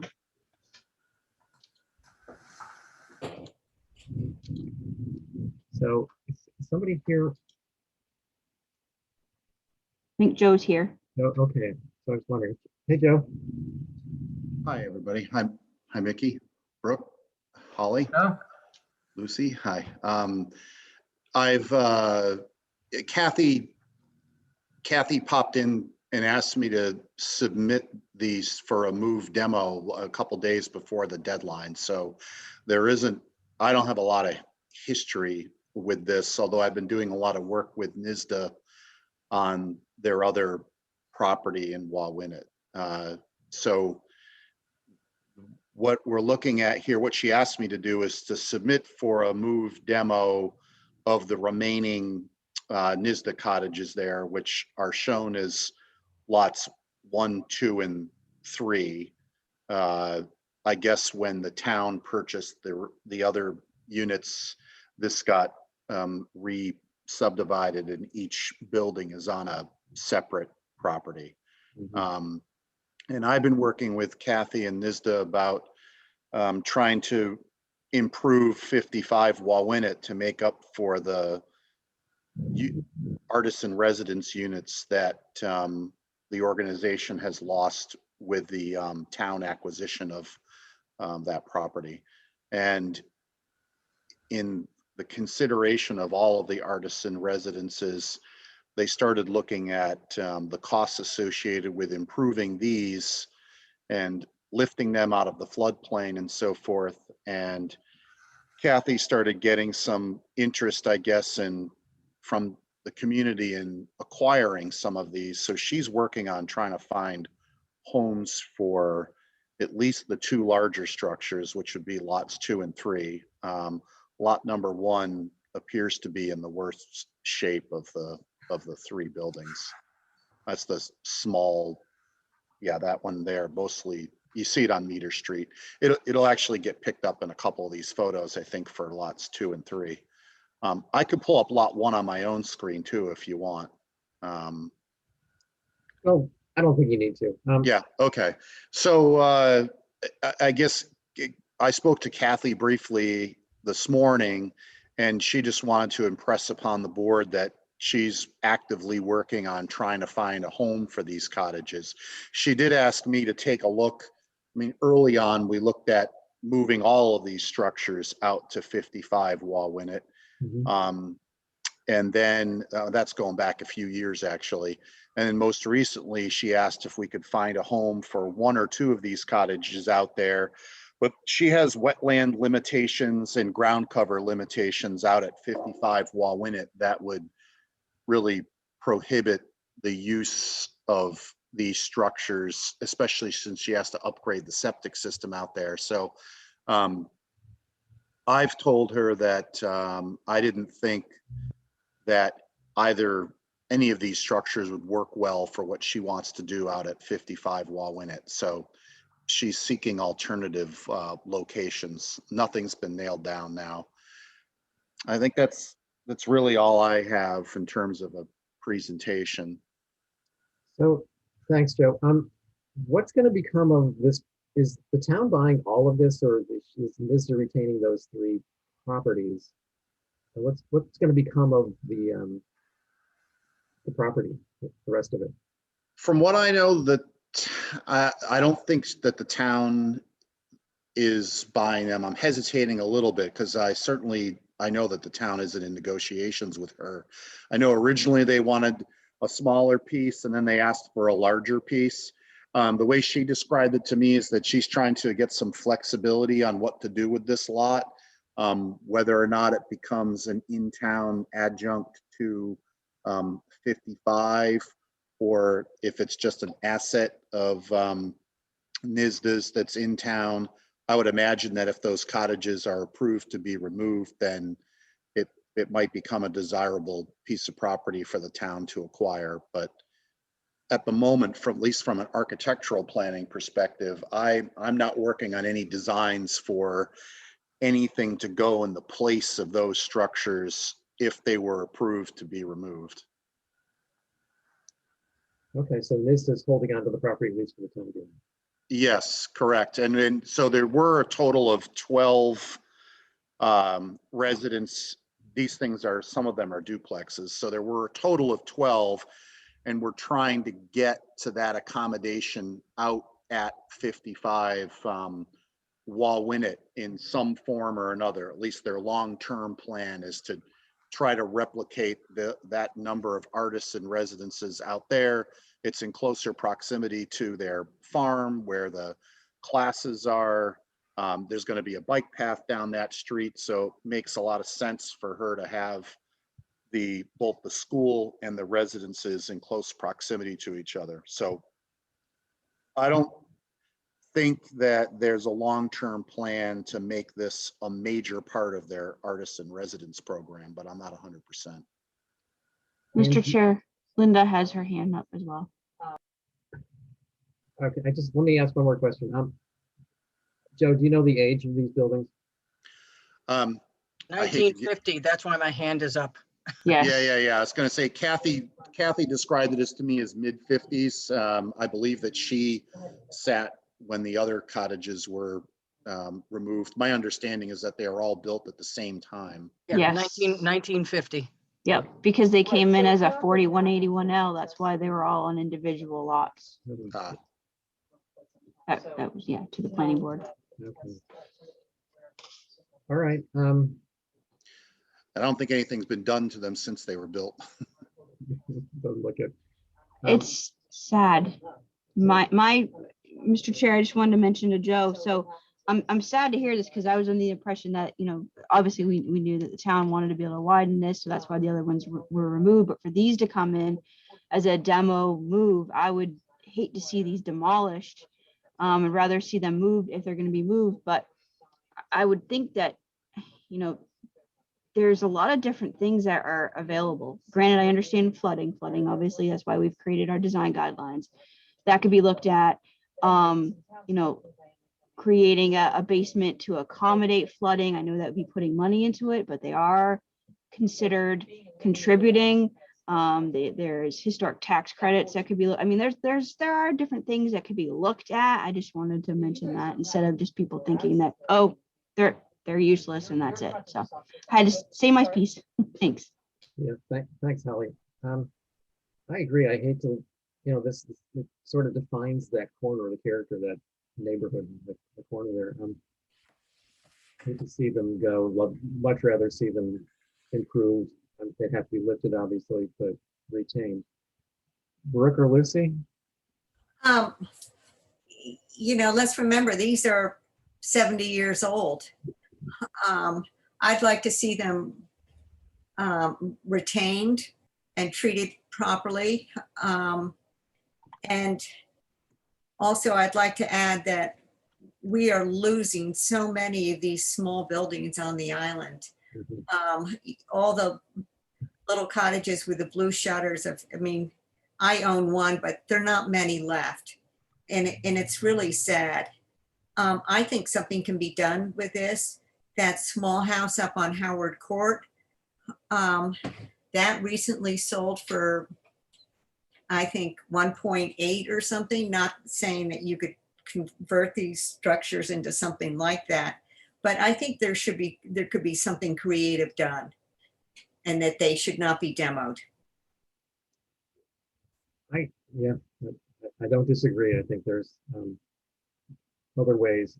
Just to clear the land for what we don't even know. Seems like a hard thing to get behind. Go ahead, Brooke. So this is more of like I guess a zoning question. If these buildings were moved off, then all of a sudden the zoning setbacks that they violate that allow them to exist in their current form would be null and void. And then lots 1, 2, and 3 would have to be rejoined, wouldn't they? In order No, to, not if they're grandfathered under the 4181L. right, If those structures were moved out of there, then any new structures on any of those 3 lots would have to meet all zoning unless they go to the zoning board first. And you can get a special permit under 13933A as a pre-existing non-conforming structure. That's automatically conferred on 4181L lots and structures. okay, You could put it back where it is right now, but remember, you've got the other issue of no openings within 3 feet of a setback. You've got all those other issues. yeah, But they could put them back in the same footprints if they went to the zoning board first. If they just remove them out of there, anything else going in there is going to have to meet current zoning as far as setbacks and ground cover. That makes sense. all right. Well, Yeah, I don't like the idea of them getting demoed. I know that I know that floodwaters have come through there. I had a friend that lived there, and he woke up. Oh, Fred. He woke up one morning with the put his hand out and put his feet down on the went to put his feet down on the floor, and he was up to his knees in water. So yeah, a lot of water. I know they've seen better days in that respect. But I think if we could keep them, you know, I agree with Lucy to that, you know, on that count. Can I ask a question? Yeah. Regarding everybody's made comments about wanting to keep these and not see them demoed. The question is it keeping them in exactly this context and in this location, in this configuration, or let's just say for sake of argument, we found a home for all 3 of these. Is there a possibility at that point that the board would entertain their removal? It sounds to me like a demolition. I haven't heard one person advocate or be in favor of having these structures demolished. It sounds like at a minimum, it's a move, but reading between the lines, it sounds like there's even some pushback on moving them altogether. Is that correct? I think I would agree with that statement, but I think that we like them. Well, we would prefer to see them retained in that location. They've been there since 1950 and really set the tone. So I think there's a lot of ways to adaptively reuse these and improve them. So I guess. Mr. Chair, I was curious for Joe. It sounds like if there is a way to have them all relocated together, are you trying to get the read of the board on that? Yeah, well, that would be an ideal world. If I was playing devil's advocate, I actually explained this to Kathy, that having these things moved to separately, say distributed around the island, is a much different scenario than having all 3 of them moved together and in having them be similarly arranged on some other site. I would think that if there was a way to get all 3 of them moved together to another lot that was close to town with, it really starts to get complicated. I don't think it's as simple as most move off structures. It's not just about the structure, but I'm hearing that it has a lot to do with the location, and its public visibility is a major factor, not just the age of the structures. Thank you, Joe, for bringing that up, because that's very important. I'll give you an example. There was recently a structure out in Sconset that wanted to be moved and within the Codfish Park area, and it was a strict no demo, move, and only in the Codfish Park area, and luckily that was a win-win that was able to be done. It's within the context of that they're in. So I'm glad to hear that would be something that would be beneficial. And I think, Mr. Chair, we would want to recommend specifically, if there is a move, that it's not singly done, both all structures together if possible, and that there's no demo. Well, I think at least that I'm my feeling is they should stay where they are, and it's certainly possible to improve them. I can't imagine the location within the neighborhood that you could move these to, as a group. No, just the next corner where all the daffodils are on the way to Cumbies. That would be the only. Oh yeah. Well, that's right. No, I can't think of a location either. I just want to be able to guide Kathy, on where I think this might go relative to the HDC. I'm not surprised at what I'm hearing. Mhm. Joe, one other comment. I did speak to Kathy years ago, probably at least 2.5 years ago, when they were first looking at, subdividing it under the 4181L and relocating these. That was my under the impression that these would be relocated out to the Walwinet site. I think that would be beneficial if at all possible. Yeah, thanks. I was actually going to ask that. I mean, I think that, how do I put this? I guess one strategy for us is to rethink what the long-term planning is at 55 to see if we could accommodate at least the two major structures. I think if you see the one in the back, there isn't a lot of value to that smaller structure. And the public face is really these two longer buildings that create that implied courtyard that might be able to be achieved out there if we were to revisit our strategy for 55 Walwinet, including relocating the planned septic system and everything else. But that, again, is not, it's not a public lot in town, but it would start to at least engage the public because it's open to the public. It's not just wouldn't be a private residence. They'd become part of the artist in residence. Yeah, there's a historical connection there. Yeah, okay. So that opens up potentially the opportunity to move these out of town because they're maintaining their history as part of this organization in a way. Is that correct? I think that gives you a stronger argument for moving them off this property. Okay, all right. I think we'd have to look at that when that application comes through. Okay, Anything all right. on this one? I think we're good here. Thank you, Joe. All right, thanks a Joe. lot. Thanks, Thank you. I got to recuse on this one, I think. Which was this one? So are we down to just 2 members then? 38 prospect.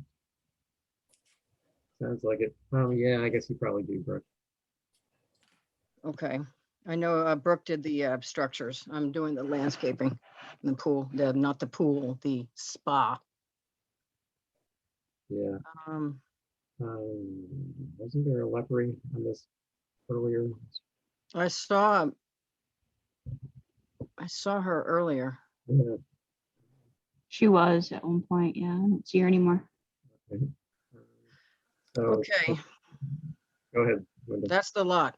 As going down Prospect, Brooke can probably chime in on the structures, but I believe both structures are up. Yes. I went by it the other day and took some pictures for another project. And it's pretty easy to discern that it's going to be virtually impossible to see this because it's actually sunken. The Prospect is to the right. The driveway comes off of their private access on whatever they call that thing on the next to it. Here we go, because I put these in. If you want to turn it, yeah, there we go. North Mill is where the Shell driveway comes off. So there is no access from Prospect, which is to the right. I marked it there for you, and then I color coded this thing. And it's not actually at level with the guest house. It's actually sunk down. So the retaining walls are going to be below grade, running from about 18 inches to about 30 inches. Just under what we need to do is to put a fence under around it. Evergreen hedges. I think the one thing that you're probably going to want to talk about is the bluestone cap. Not exactly sure that's going to be visible because it's below grade. And then it works down the grade towards the main house. You can see where the walkways are, the Shell driveway. The screening, the AC units are way in the back, up at the top of the drawing. The arbor is interior of the lot. You can see where the pink is. The bluestone patio again is below grade. The cobblestone edger to keep the shell in the driveway and not out onto the gravel access. Privet hedge along the street. There are a lot of privet hedges and arborvitae and Leland cypress all up and down Prospect. Some of them are huge at this point. The deer wouldn't touch it. And I think that's all I've got to say at the moment. Any questions? This is not an accurate drawing, actually. If you go back to the other plan, forget this one. I couldn't take all this stuff off of it. So this is the plan you should be looking at. Yeah.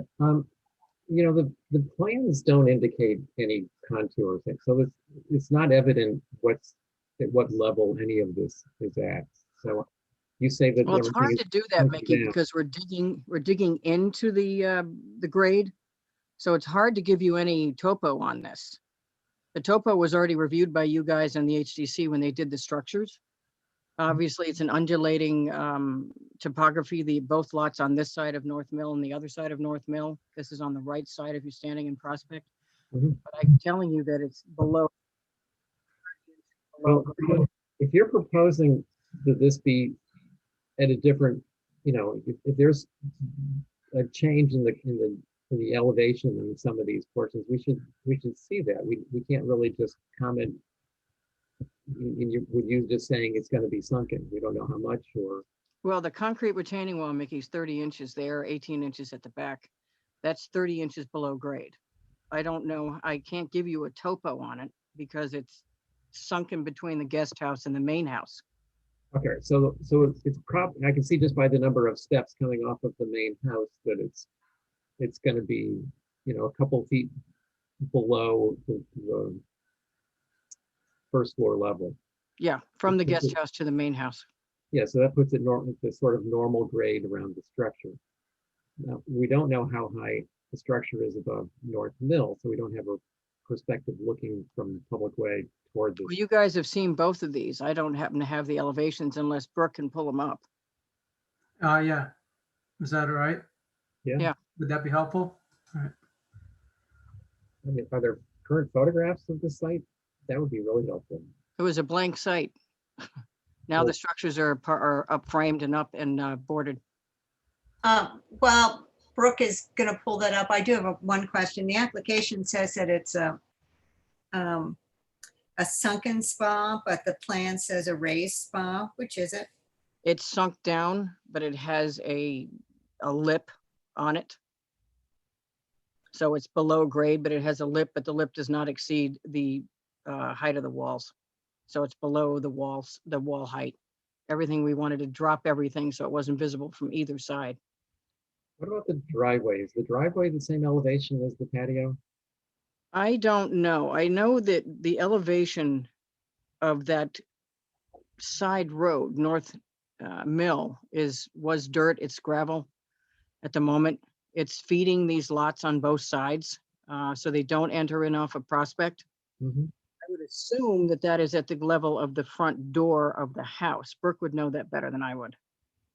We're just doing the surfacing of it. All right. So I've got the drawings and I will try and share again.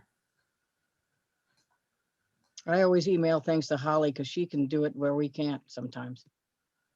No, I can share. It was last time I just had a screen issue.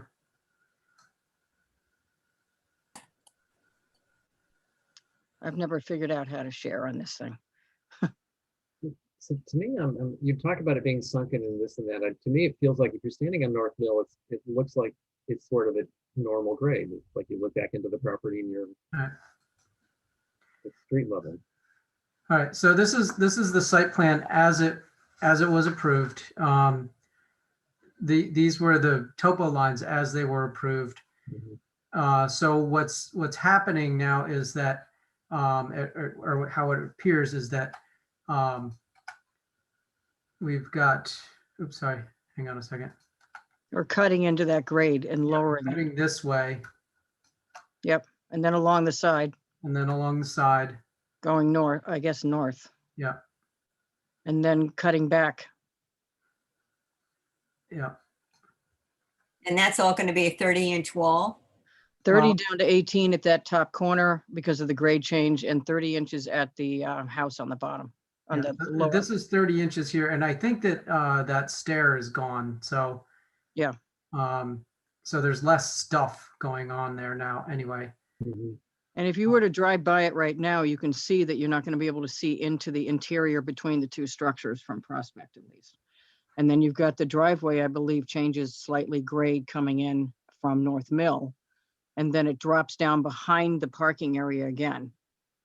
Why won't we be able to look from Prospect down into this property? Because the grade is so much higher on the street side. Yeah, it's 60 feet here, Mhm. and then it goes down to Probably in the 55 range. So it might actually be that because it's on the level, you're not looking down and into it. You have a lot of bushes and a lot of screening and a house and a cottage Yeah, and a I grade think- change and almost a hump coming from Prospect Street. Well, Plus with all the screening and everything else, it's not that one. Yeah, I'm just bringing it over so that we can go back and forth. I think Let's see, the here's- photograph, Here's another view. Yeah, okay, that's. it goes down pretty steeply, goes downhill towards Angola. As you go down the hill, it actually drops off really about 10 feet once you get past the house that's behind it, that's going to go in. Yeah. So you can see that it's up that level and then everything drops behind that view and it drops behind the view from Prospect because Prospect almost has a hump between that cottage and the actual traveled way of Prospect, which is actually lower than the hump where the cottage is. Prospect has a fairly sizable hill like it does where the old mill is. And that ridge sort of carries all the way over to you get to South Mill. So that area right there is where like the fence and new and the vegetation will be. Okay, so to me, it feels like this is gonna be, you're gonna be looking up the driveway from Prospect. You will, Well, from North Mill, you'd be looking I up. mean, not Prospect, Northville. Yeah. Yeah, And then it drops down behind it. so, now you're looking at a privet hedge with an arbor. And I And see that, year-round vegetation, Mickey, not just privet, because I don't accept privet as a screen for anything. well, Because the it's not here application, 9 months of the year. the I can't drawings says privet on it, so that's what we're looking Go at. back to mine. What's that? Go back to mine. My site plan. Years Holly, you've got control of that. When are we going to meet in person? I was just asking the same thing. Jeez. Oh, yeah, you had it up there a minute ago. Yeah, hold on, I had it in the wrong spot. I don't I see. like it. doing the Zoom. I like the benefits, but it is very cumbersome. Yeah. Okay. There you go. He's going to have privet, but a lot of it's going to be year-round vegetation. That thing right above the arbor is year-round vegetation. That's evergreen. Okay, but Got evergreen on the Prospect side. You've got Look at evergreen that in list. various other places. All right, I'm gonna unshare now. So Holly, you want it back? I'm actually sharing. Oh, I okay. unshared. All right, so I'm done. You So, stole it. Linda, I'm still seeing privet hedge identified as that hedge across between the two structures. I can get rid of it. I've gotten rid of some of it already and gone to evergreen. I can get rid of that and go to evergreen. I'd rather have evergreen between the two anyway. And what is evergreen hedge? What is that? Evergreen is year-round vegetation, whether it's Leland, whether it's arborvitae, whether it's inkberry, whether it's something along those lines, something that will be there year-round as opposed to not year-round. Steve, Privet doesn't work for anything. Steve Welch had suggested something called Broadleaf Viburnum. Yes. I've seen the broadleaf viburnum and that stuff's pretty hard to kill. Well, all right. So the visibility is dependent on the effectiveness of the vegetation, and As well as the change in grade. to me, I'll get rid of that privet between the two and put something a little bit more year-round in between the two houses. I think that's a good idea anyway. well, it still comes down to the pool. You're calling it a raised spot. I don't like it raised. And I don't even like, or, I don't think it's appropriate to have essentially a 10 by 10 pool in the old historic district. Okay, it's not a pool. It does fit under the definition of spa. It's actually know. smaller than one I just did on Westchester. Yeah, It's 10 by 10, 18 inches is just enough to get a ledge on it as opposed to being flush with a patio, which would not be a good idea. well, And not for a safety sake, you don't want it level with the patio. If I it was part of a understand. pool, that's different, but it doesn't have it doesn't have that kind of a setup. I understand that these spas, whatever you want to call them, meet zoning, but it doesn't mean that they meet the aesthetic of the old historic district. So, That's a philosophical argument, and I'm not opposed to that argument, except that I'm not going to tell somebody they can't come for a spa if it's legally tenable. It just Well, cannot be seen from anywhere. You've got to make sure it's not seen from anywhere, because that would be inappropriate. that's part of the question, but I'm going to stick with the notion that I don't feel that large spas fit into the old HD in general. So that's sort of my personal feeling about it. And I don't think that it should be raised either. And I also don't like the notion of such a large bluestone patio. I think that, other materials are more historically appropriate, like brick. Oh, And no. All right. so bluestone is a modern terracing element, patio element. You don't see those in the old historic district on old houses. So I'm gonna ask Lucy, do you have any other comments, Lucy? I agree with you about the bluestone, and for drainage, I would think that brick would be a lot better anyway. Yeah, but more pervious. Okay, I'm not gonna ask Brooke because he's abstaining. So we'll let this go. Holly, again, you'll have to just say that this is just Lucy's and my individual comments. So there you go. Okie dokie. And next we have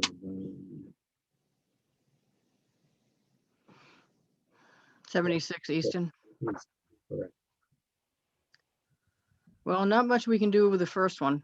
It fell down.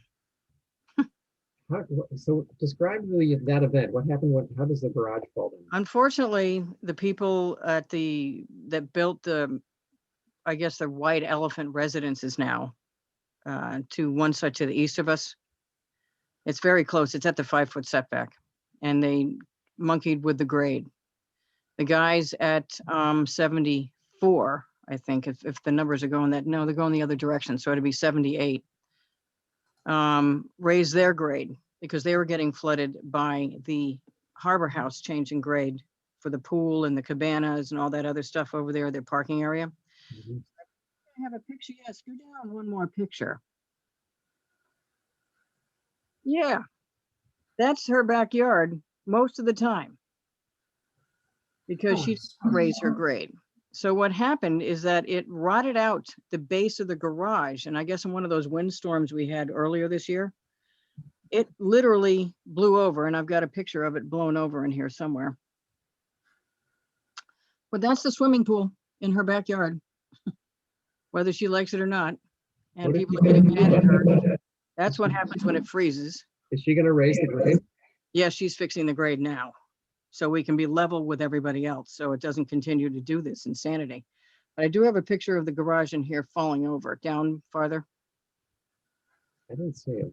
Yeah, I didn't either. I didn't either. Yeah, it's in there somewhere. Maybe it's in one of the Oh, other. it's a separate, I think it's a separate photo from the street, right? No, I had one if it actually fallen over. I don't know why it didn't make it in here. I sent it.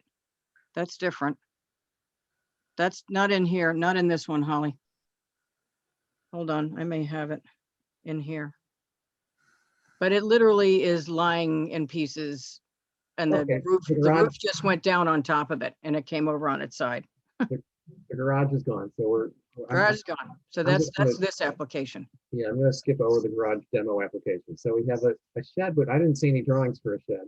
Now let's back up. Let's go to the fence next. There are drawings and there's a thing in here on the fence. The Harbor House is trying to figure out what to do with the fence for her because it's just rotted out. So she replaced the fence. That's close up of where it is in the back. Keep going. It's going between us and the residences. Whatever fence was there before rotted out. So she replaced it already. Keep going.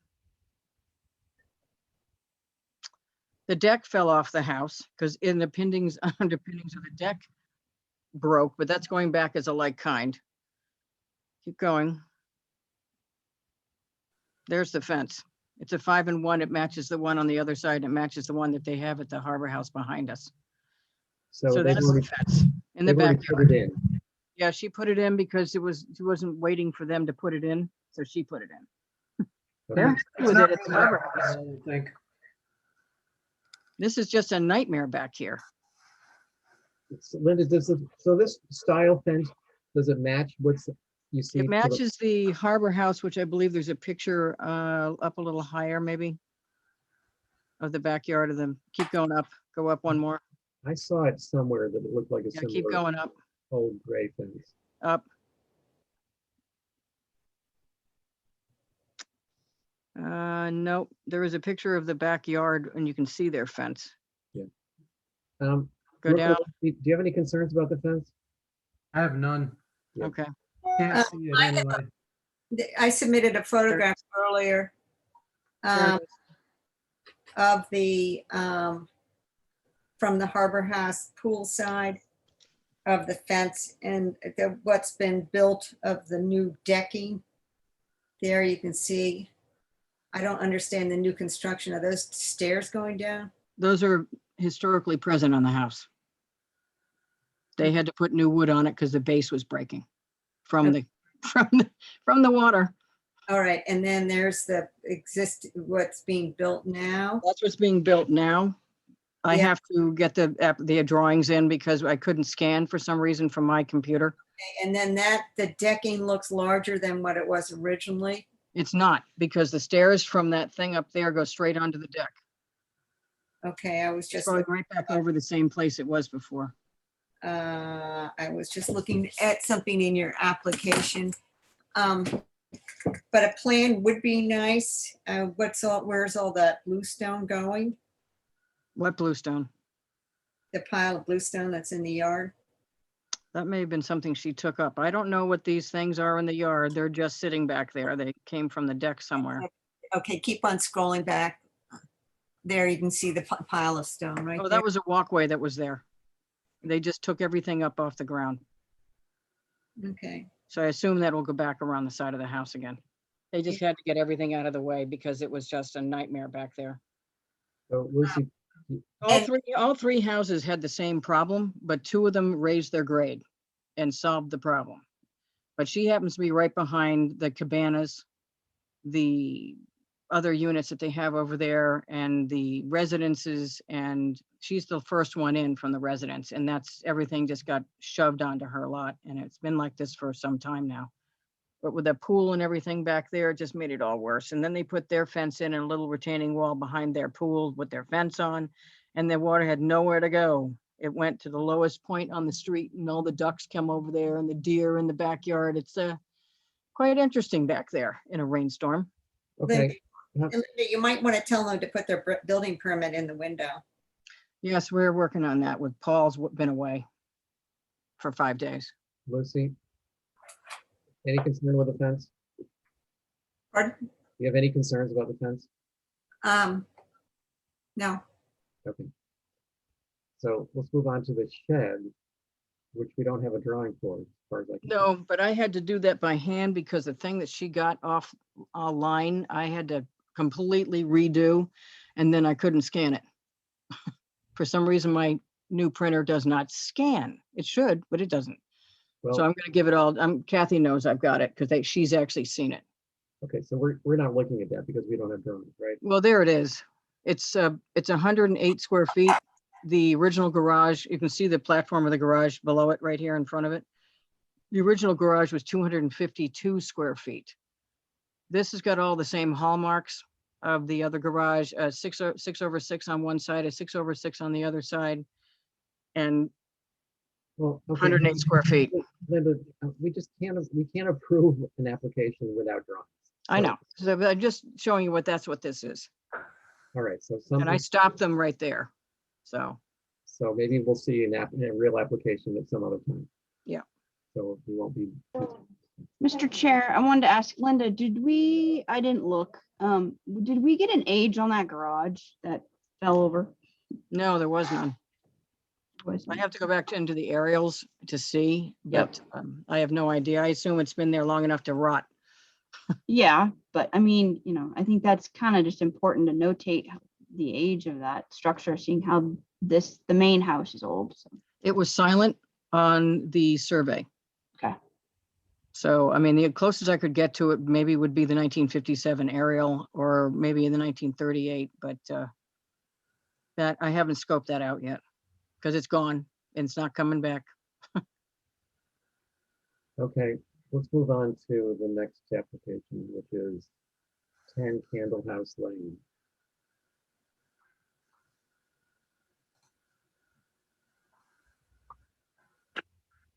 Hey guys, Hi, Tori. I apologize. I had oral surgery today, so I have no tooth. Oh, ouch. So I guess I apologize as well that I missed the last HSAB meeting. It sounds like you needed some clarification on all three applications. Yeah, And the site plan evidently was not scanned with your first viewing. So Kathy and I have included that now. right. Okay, so anybody have any concerns about this one? Let's see, where is this?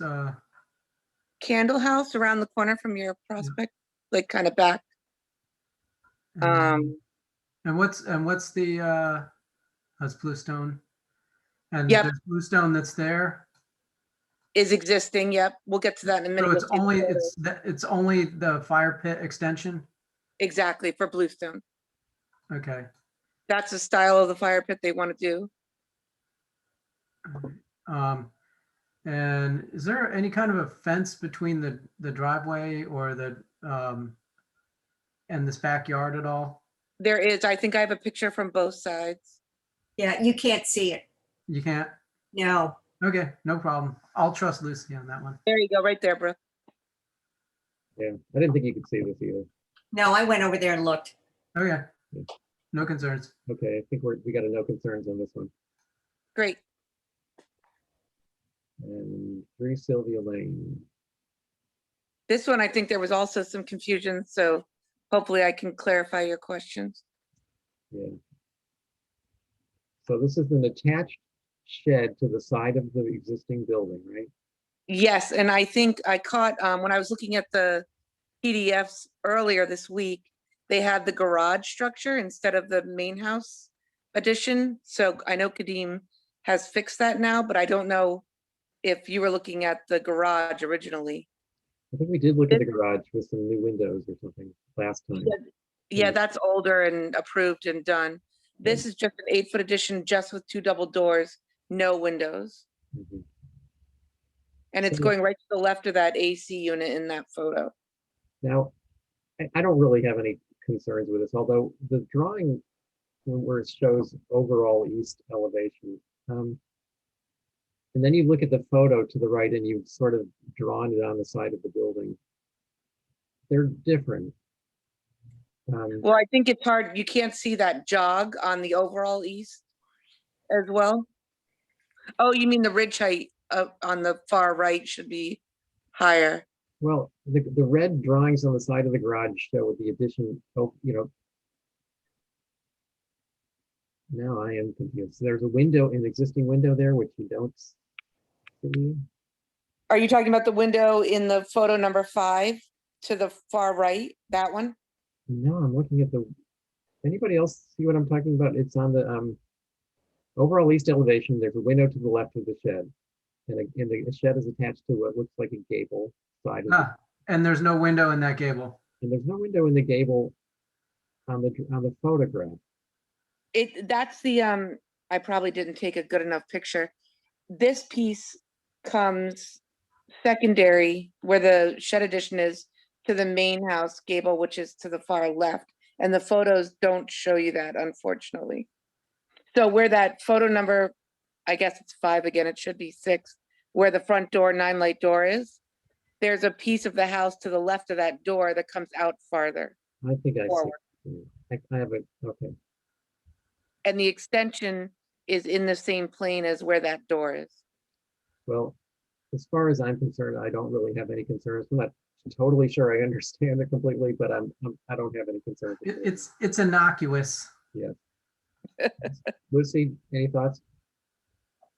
Okay, You can see it there, Mickey, a little bit on the site plan. See how that front piece comes out? yeah.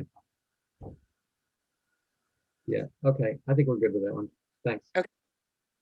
And then, the next one is 48 Center. This one, I still have questions about this one. Yeah, so I apologize, that red box, it sounds like confused you guys. You thought maybe we were proposing two-tone, which we are not. They're looking to do the historical yellow on the front of the entire building, not just one little section. And I submitted new photos without the red box as well. Okay, yeah, I see the whole front. Anything that's white, you want to paint yellow. If we could on the front, yeah. Just on the front? Yes, just on the front. Okay, because their little side door on the left-hand part of the building. A little, On the south or north elevation? it would Oh, be, on- that little piece underneath?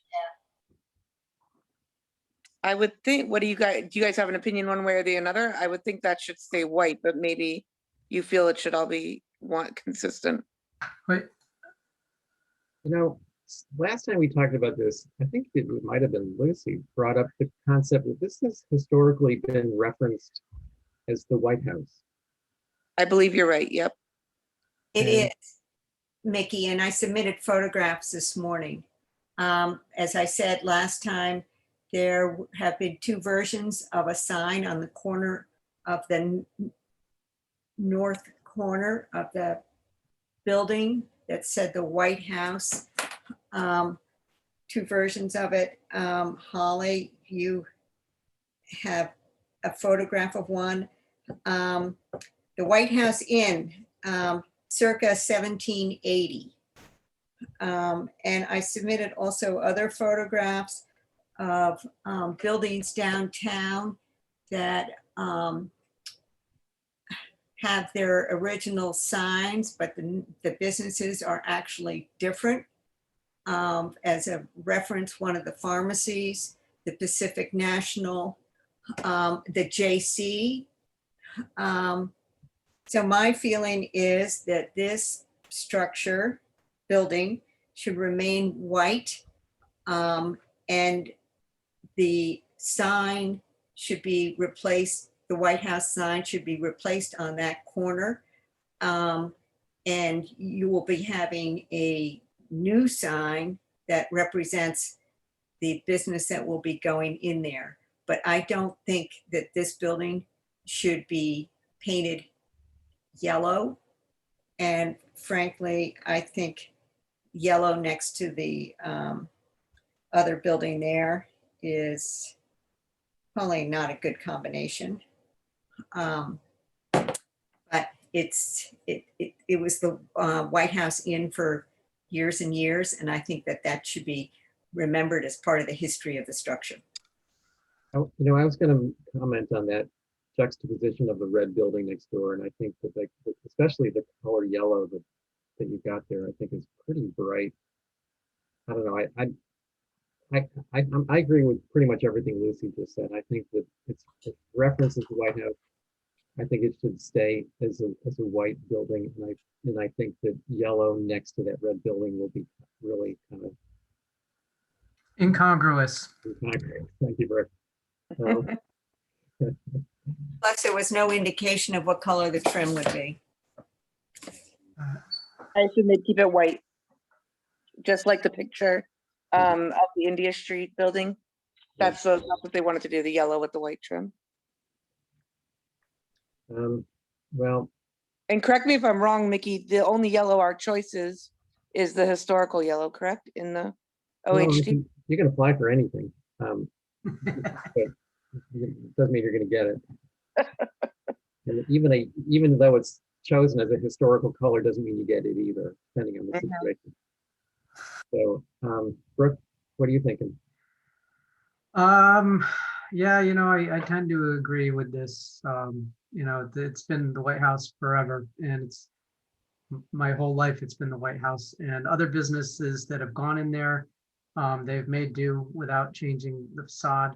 Maybe there can be some, some kind of window treatment or, the way they treat their signage or something. But I think that the building still needs to speak to its history.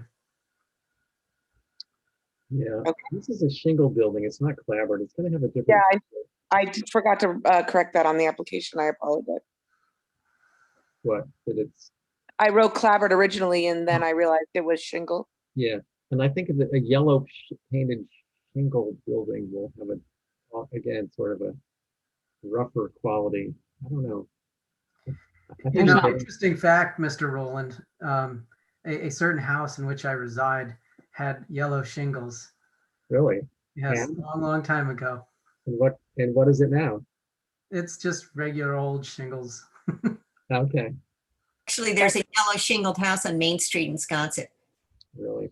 The road. So I think we're all kind of in agreement. I'm ready to move forward. Yeah, I would also go one step farther. I would like to see that sign replaced right there on the corner. Oh, definitely. The holes are there in the wood, and around town there are a lot of historic structures that do have plaques or some sort of sign indicating something about the history or previous businesses. Yeah, I'm happy to work on that for you. Holly, could you send me that picture right there? I can do that. Okay, great. Thank you, Tori. Thanks, guys. Appreciate it. And I would like to add that if you are going to reproduce that sign, you could figure out the dimensions by looking at the shingles. Yep, got it. Great. Thanks, Tori. Thank you. Bye. Yeah. All right. Are we done? Almost. What's next? The outdoor lighting regulations awareness. Oh, yes. I actually wrote down a checklist item. I had sent it to Angus, but he's persona not hearus. So what I wrote, and I can just forward this, but I just wanted to throw this out verbally as a possible new checklist item on the HDC checklist is applies to landscape and applications where exterior lighting is integral to the design, whereas I have read and understand the provisions in their entirety in the Nantucket zoning bylaw, chapter 102. Cool. Can you read that one more time? Let me hang on. I'll just do a quick screen share. Okay. Actually, maybe not. Hang on. You get 2 screens as well? We've got 3. Oh, look at you. No, huh? 2 screens is enough as it is. I can't imagine doing it with 3. Zoom, just, you gotta be careful. Yeah, that's Figuring out I which think that's why I got Yeah. locked out. Yep. Been there, done that with only 2. All right. Okay, so quick screen share.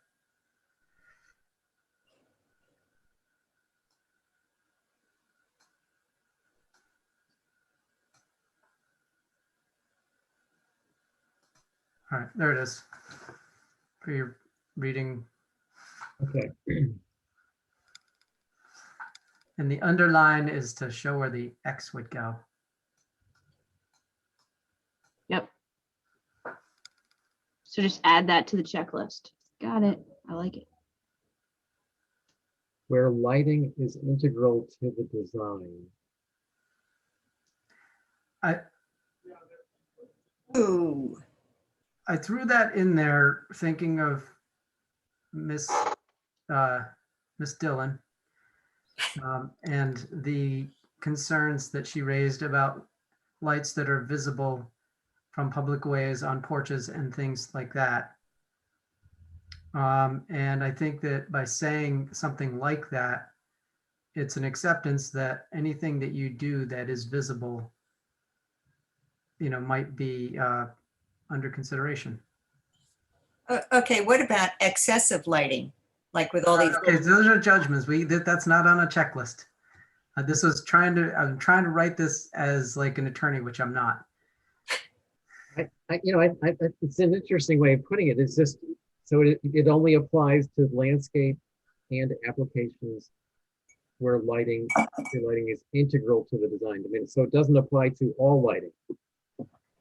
Well, I mean, it's, okay, so chapter 102 is all lighting. And if you have read that, then it is all lighting. However, in terms of the HDC, this also opens the door for that that consideration. I guess I don't see the rest of the checklist, so it's just looking at it in space on its own. It reads awkwardly. So you know what I can do is I will cut and paste this onto the existing checklist, so you can kind of read it the way everything else is written, and then when you get to this, it'll make sense. There is a section where they talk about, you understand that a true divided light window is a single pane true divided. You know the difference, and so this is kind of written in that kind of language. Okay. Yeah, agree, Brooke. You did a good this job. is really just preliminary, like, kind of like, oh yeah, okay, I think we're going for the right direction. And then I'll throw it onto the list, and then I will send it to Holly, and she can forward it. Perfect. Great. I gave Kathy a heads up that this was something that you all were working on, and she liked that. So Yeah, I'm also concerned about the lighting that is invasive at night. Well, again, integral to the design. It's a catch-all. Okay, all right. Integral is sort of like again, it's a word that sounds specific, but it's not. It's a very subjective term. I was looking at the red, white, and blue flashing pool lights over at Red Gate. Again, integral to the design. Okay, all right. Can we look at this next week as it, or not, maybe not next week, the next meeting as it applies to so we can see it in context with the rest of the list? Yeah. I mean, I'll print it as a PDF and send it to Holly. Holly can blanket email, and you guys can chew on it. Perfect. And we'll put this on as an agenda item for not next Monday, but the following Monday. Yeah. Thanks, Brooke. That's a good start. Speaking of next Monday, Stopping the share. Are we going to miss a meeting? Yes. There's no HDC meeting next Monday or Tuesday. Okay, so we're not being kept out of the sequence. Correct. There's no meeting there. The next meeting that they have, which is going to be a short meeting, probably an hour and a half, is on June 3rd. So the Thursday? Yeah.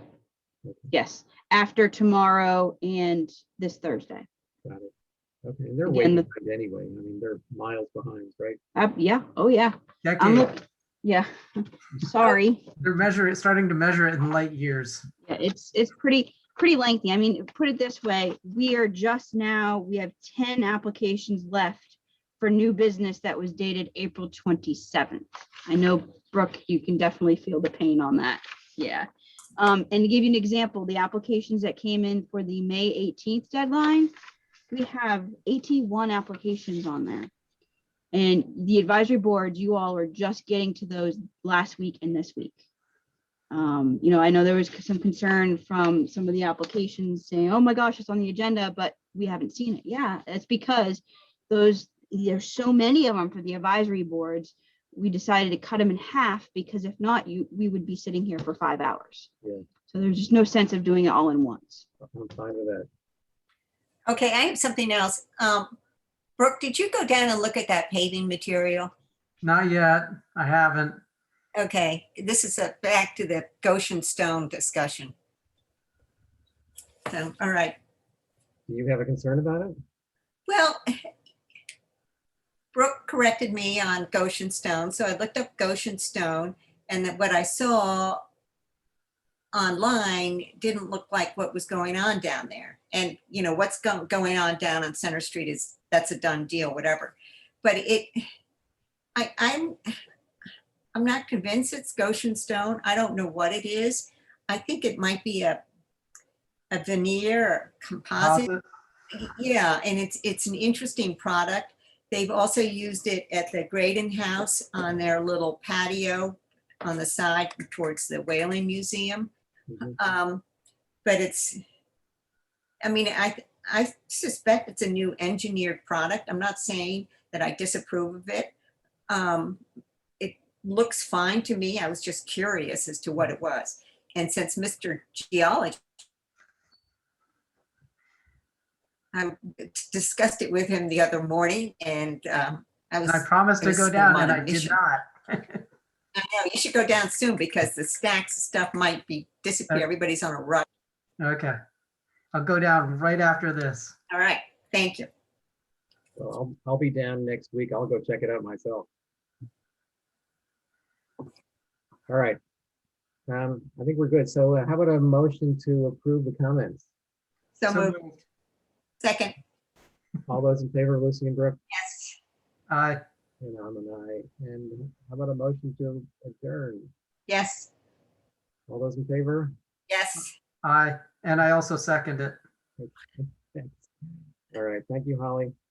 Thanks, Holly. Thanks, guys. Thank you. Have a good day, guys. Weekend.